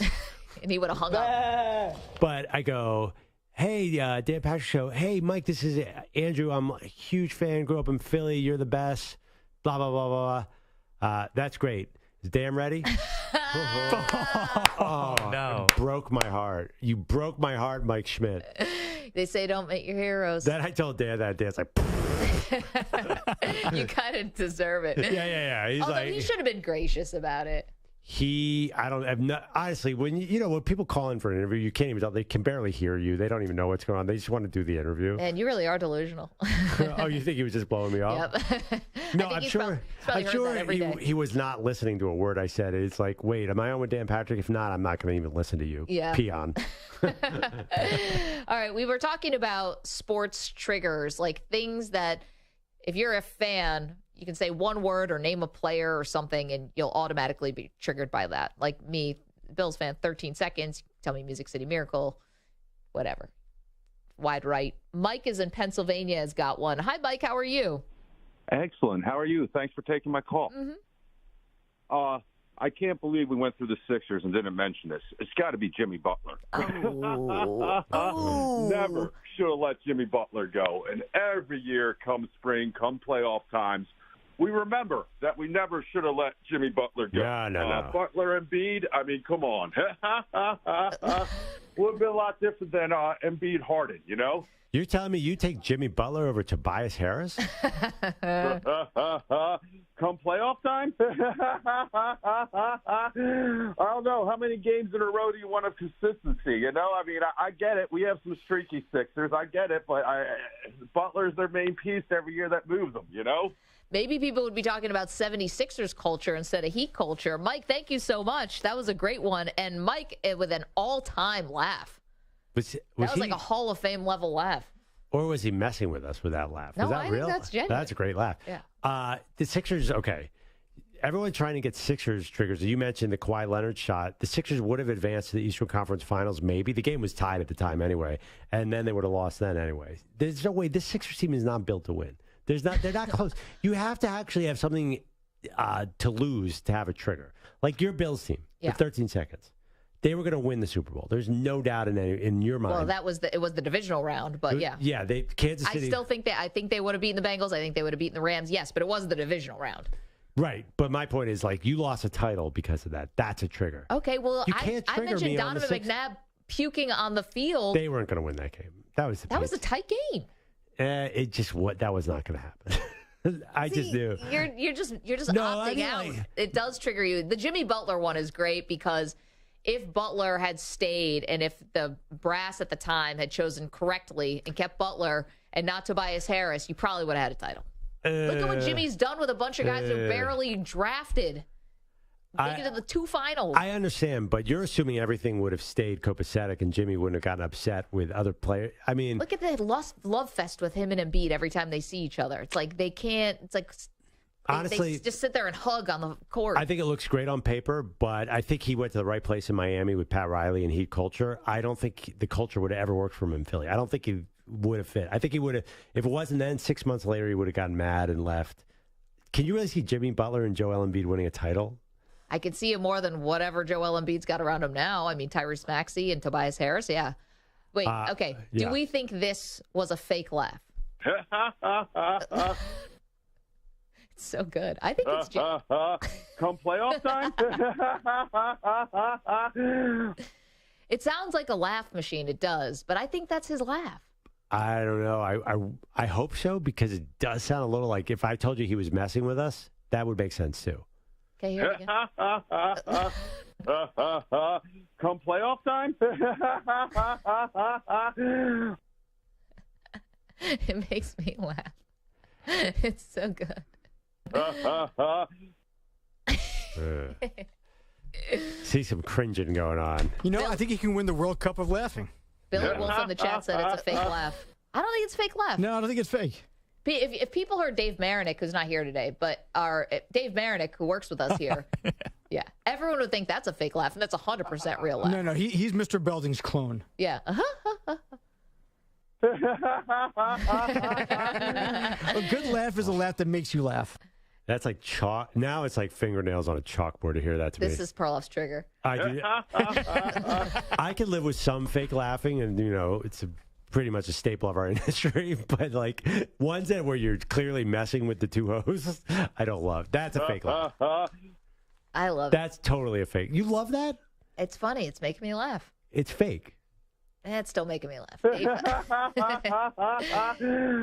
855-212-4CBS, 855-212-4227. Okay, still a lot to do, including we do have the biggest obstacle standing between the Chiefs and another Lombardi trophy. We'll get to that in just a moment. Don't move. Maggie and Perloff continues after this CBS Sports Update with Rich Ackerman. CBS Sports Radio. Sports Flash. Well, the Colts gave Jonathan Taylor permission to work out a trade, and they have set a deadline of Tuesday, reportedly, to get it done. As many as 6 teams have inquired about the disgruntled running back. Trey Lance likely on the move after failing to secure the backup job with the 49ers, losing out to Sam Darnold. Jets wide receiver Corey Davis is retiring after 6 seasons. The former 5th pick overall was entering the final year of a 3-year deal with New York after spending his first 4 seasons in Tennessee. Baseball today. Seattle's winning streak comes to an end with a 5-4 loss in 10 innings in Chicago. The Mariners had scored 3 times in the 9th before the White Sox tied it with 1 in the 9th and then won it with another in the 10th. Top of the 7th, it's Kansas City with a 4-0 lead over Oakland. Bobby Witt Jr. with his 26th home run of the year in that one. Right now, bottom of the 10th, it's Minnesota with a 7-6 lead over Milwaukee, while the Cubs won in Detroit today 6-4, looking to pull within 2.5 of the lead. Shohei Ohtani, home run number 44, but then had to leave the game in the 2nd inning. The Angels currently in the 5th have a 3-1 lead over Cincinnati. St. Louis top Pittsburgh 6-4. San Francisco with a 4-0 lead over Philadelphia, bottom 5. I'm Rich Ackerman.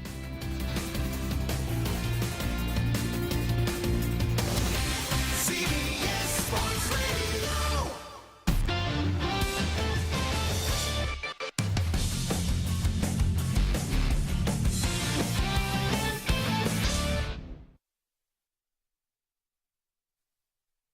You're in a 5-minute break.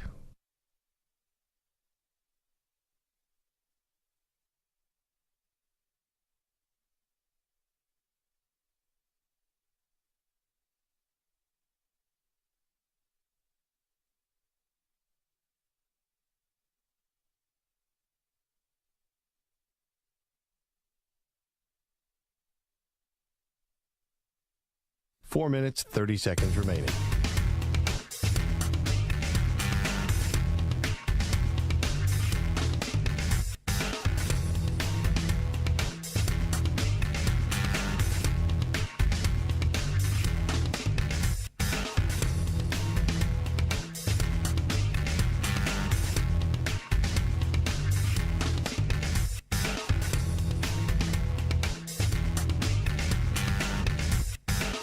4 minutes remaining.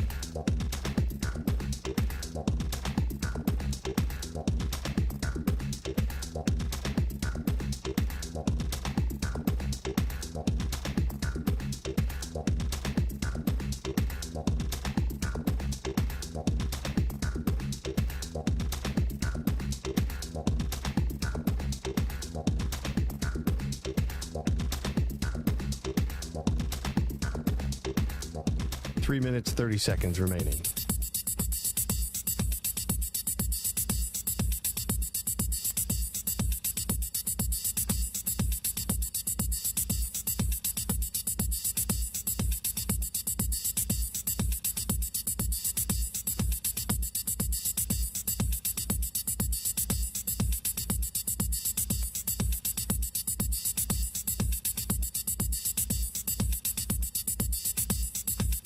Three minutes remaining.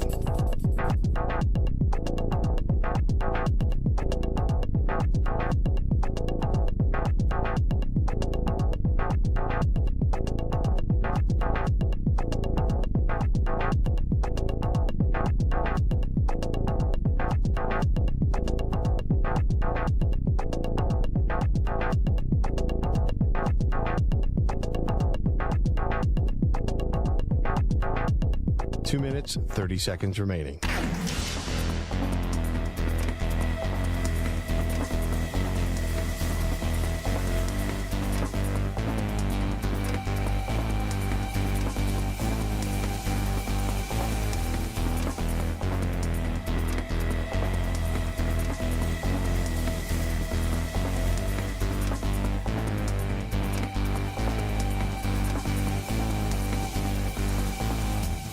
Two minutes remaining.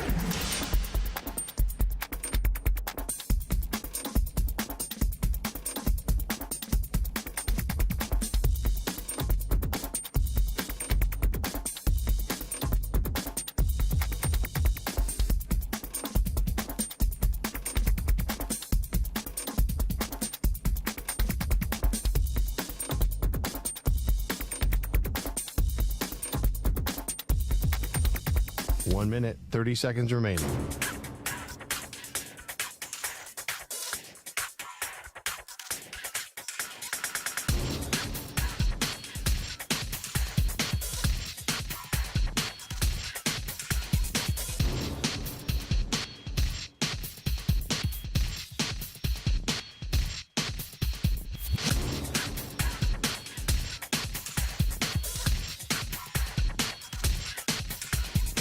One minute remaining.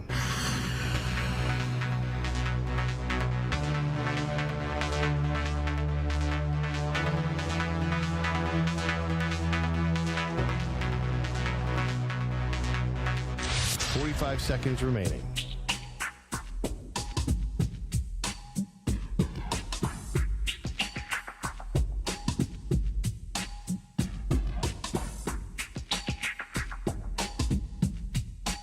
Seconds remaining.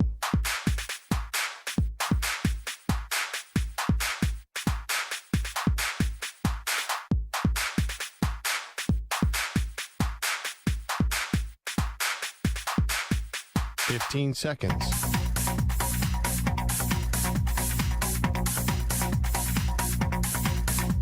Break ends in 5 seconds.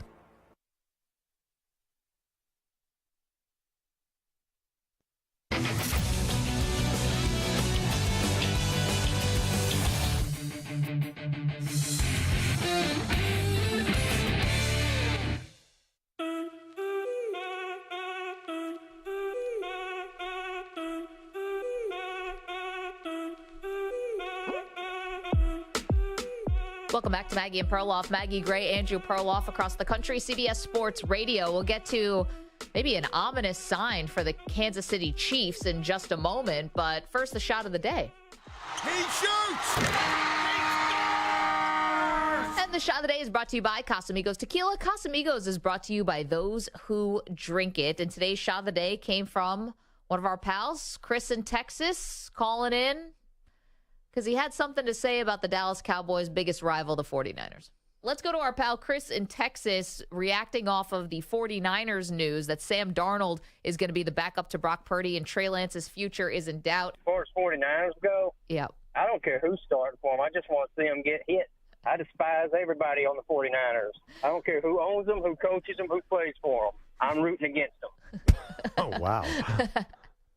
And we just couldn't get over that. We love that from Chris in Texas. I don't care who's starting for them. I just want to see them get hit. Unfortunately for Chris, the 49ers have gotten the last laugh of the Cowboys over the last couple seasons, so I'm sure he wouldn't like that we mentioned that. Okay, couple football things to get to quickly before we get back to your phone calls, which is Andy Reid. So Andy Reid was talking to the media, and Chris Jones, of course, the standout defensive end, is still holding out. Andy Reid was asked about his holdout and was asked if he's concerned about Chris Jones holding out through the season, and here's what Reid said. There's been no communication, so I don't know what's going to go there, but whatever happens, happens. I mean, not there, the game goes on, right? So that's how it works. And I mean, I get what he's saying and trying to put on say the right things, Perloff, but Chris Jones isn't just any guy. I mean, it's not like the Kansas City Chiefs defense really burns the house down to begin with, and Jones is your best player on that defense. Yeah. Well, welcome to the Andy Reid experience. He didn't care about the defensive guys. He's like, I'm gonna have the best offense in the NFL. Someone else take care of the defense, and you can find me later. I think he's always, remember him as an Eagles coach too, he's always slightly detached from the defense. I swear he's got this weird habit of doing that. Because you're right, Chris Jones is the most important player by a mile on that defense. You'd think the coach would be more diplomatic, but to me, Reid is usually pretty diplomatic. His lack of interest in it is because of his lack of interest in defense. Right? I mean, like, he really does not coach that side of the ball. Okay, but, like, what's better for your team here, you know? And listen, I think Andy Reid understands long season, you know, and they really just need Chris Jones. Yeah, I don't know if he needs, like, a lot of warm-up time. You just got to make sure that he's ready for, I guess, like, what, a run? I mean, when is this going to get resolved? This is getting pretty ugly here. Well, I think, too, it's, like, so hard to repeat. We haven't had a repeat champion since 2004 New England Patriots.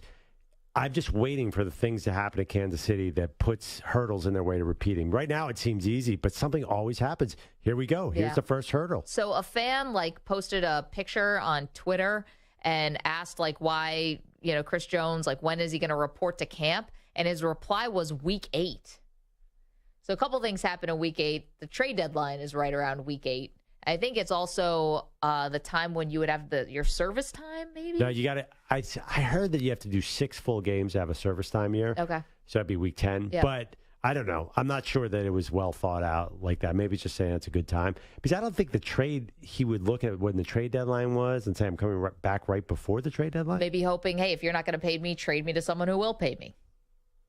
So I don't know. But, so why would you report, right? Just yeah, he's coming back to Kansas City so they can trade him. I have no idea. Maybe it's just for negotiating. By the way, Nick Bosa, can we talk about the fact that the actual reigning defensive player of the year is not back yet either? Well, we have a clip of Kyle Shanahan as we've been talking about the 49ers quarterback situation. Here's Shanahan on Bosa's holdout. No, it's going pretty much exactly how I expected it to go. So now it's kind of just been exactly what I thought. You expected it to go this long? Yeah, I had a feeling it would. When do you expect it to end? Hopefully sooner than later. Wow. I had not heard that. What does that mean? This is how I expected it to be. We're 13 days away from the season. Yeah, 50 days. I think that's doing a little Perloff delusion here. Like Kyle Shanahan, like, no. This is all going by the playbook. This is exactly what's supposed to be happening. Like when we drafted Trey Lance 3, we knew that Brock Purdy was going to shock the world and Sam Darnold would come free. This was all part of the plan. This is the plan, guys. Like, don't worry, I'm in control here. It's like what you have to, projecting confidence. I'm just thinking right now about the sides at the steakhouse when Sam Darnold wins that playoff game. It's not happening. What happens if Sam Darnold doesn't win a playoff game? Do I get a steak dinner? Well, does he lose a playoff game? Yeah, what if Sam Darnold comes in, I guess, and plays poorly? If Sam Darnold loses his first playoff game, I will buy you a steak dinner. Okay.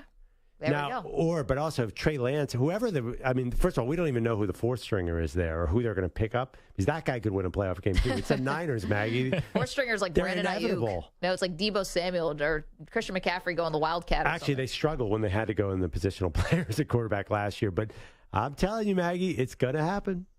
I also want to play some sound here. Stu, can we play the Tua sound?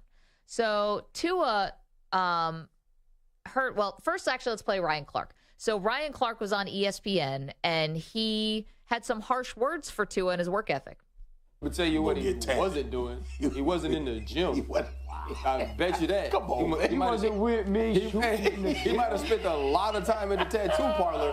He was not at the dinner table eating what the nutritionist had advised. He is thick. He's thick. Yeah, he's built like girl work at Onyx in Atlanta right now on the bottom. I mean, it paints a picture there. This is a theater of the mind here on radio, and you get you're picking up what he's putting down, Ryan Clark. So Tua responded. You think I wanted to build all this muscle? Like, not. I want it to be a little lighter. There's a mixture of things that people don't understand, that people don't know about, that are talked about, that go behind the scenes. So I'd appreciate if you kept my name out your mouth. That's what I'd say. I like that Tua standing up for himself here. Ryan Clark was definitely, Ryan Clark's excellent at what he does, but he's definitely having some fun with Tua. And I think there is reasons why Tua felt like gaining weight is going to help him. He's trying to become stable, sturdy. He's trying to basically stay healthy. And the thing he's trying to protect is his head. Yeah, I find this whole thing very confusing because about 2 months ago, we started to see all these ripped Tua pictures. But then I just looked at him the other day. He is bigger, but he's not as jacked as he was in the offseason. Well, he says he intentionally gained 10 pounds of muscle. Yeah. Because he's trying to survive, basically, the rigors of a 17-game Right, but Ryan Clark is saying he didn't. That's the thing. Ryan Clark is saying he didn't gain any muscle. Right. Wait, what did that reference to Onyx mean? Stripper? Wait, is that a strip club? How do I say club? that? I think so. Is that what it was? I just assume he kind of looked like a voluptuous woman is what he was trying to say. So he's saying he didn't work out, and but the storyline all summer was that Tua worked out. So what's happening here? Well, I think what's happening is that Ryan Clark tried to make a joke at Tua's expense, and Tua wasn't having it.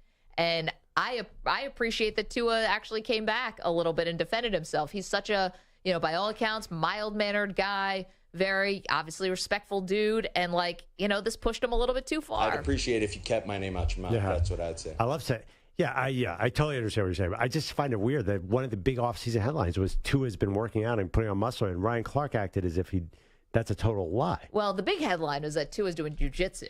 That was the big headline. Yeah, but everyone knew he was put on weight. This is a James Harden situation. James Harden bragged all pandemic about how he's getting in great shape, then showed up 35 pounds overweight to the bubble. Everyone knows he keeps a fat suit in his I think Tua lifted weights all offseason, then he's lost it in training camp, and he looks bad again. Maybe. I don't think it doesn't just melt away. I don't know. I'm confused here. I need to find out more about this. We were talking about things that trigger your team, and Kevin from Erie, Pennsylvania, is a Bills fan after my own heart. Hi, Kevin. How are you? Hi, guys. I'm real good. Maggie, I love your show, or the show, because of your Bills fandom.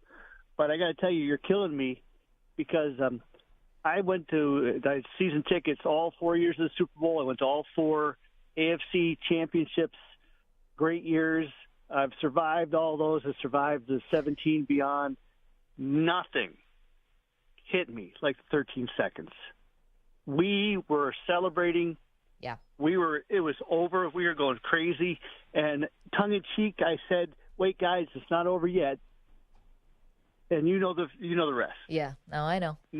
I was in a state of shock. I'll bet you for 2 weeks, truly psychologically affected by that. Yeah. So, and you keep mentioning it. I'm sorry. The reason why, Kevin, but I'm right there with you. There's a lot of low moments for us Bills fans. 13 seconds is probably right up there amongst the top. I would say Norwood too, but we've had a little time to heal from that one. And thank you so much for the phone call. The reason why I keep saying it over and over again is because I keep having to give examples of what I'm talking about to reset for a new audience all the time who's joining us constantly. Mm-hmm. And no one else on the show is willing to own up to their triggers like me. Yeah, I mean, Yours are pretty obvious, though. Thank you. Again, appreciate that. I mean, 13 seconds, it's pretty easy to remember. They have clever nicknames. That's what really kills you, like the Music City Miracle. Well, Cleveland. They have great nicknames, too. Factory of Sadness, the Fumble? Drive, the Fumble. Yeah, nobody called in to say Cleveland. All that's your right argument? there. Are you basically pulling a Sam Weiss and saying, at least we're not Cleveland? I'm just saying. Could have used, I guess, some other examples, but I didn't. So there you go. 855-212-4CBS, 855-212-4227. One thing to keep an eye on here today, which is a couple different reporters have been now floating out some breadcrumbs here that Cal and Stanford could be joining the ACC as soon as like the next day or two. Now, obviously, votes need to happen. Everyone's got to get on the same page. Financials have to get worked out. But we know that the winds might be shifting that way. Yes, Andrew. And there's a third team. SMU is in that group as well. Cal, Stanford, SMU. So there you go. So that's something we're keeping our eye on like over the next 24 to 48 hours. And that would just be the final... I'll leave 3 hours free at noon on Saturday to see Wake Forest play Cal. Yeah. That is catch the fever. A lot of nooners out of that that group. Well, I mean, I just think the ACC shouldn't even bother. What are they doing? They're not going to compete with the SEC by adding Stanford and Cal. I don't know. I mean, maybe they want a footprint in California. I have no That makes sense, but in Texas. Yeah, I just feel like they're falling further behind the Big Ten and the SEC. Keep an eye on that. Thank you to Mike Samter. Thank you to Stu Kovacs. Thank you to Jim Nagy, the executive director of the Senior Bowl, who joined us earlier. The Weedos, the Purple Drankers, you guys calling in with your triggers. You were phenomenal. We will see you tomorrow.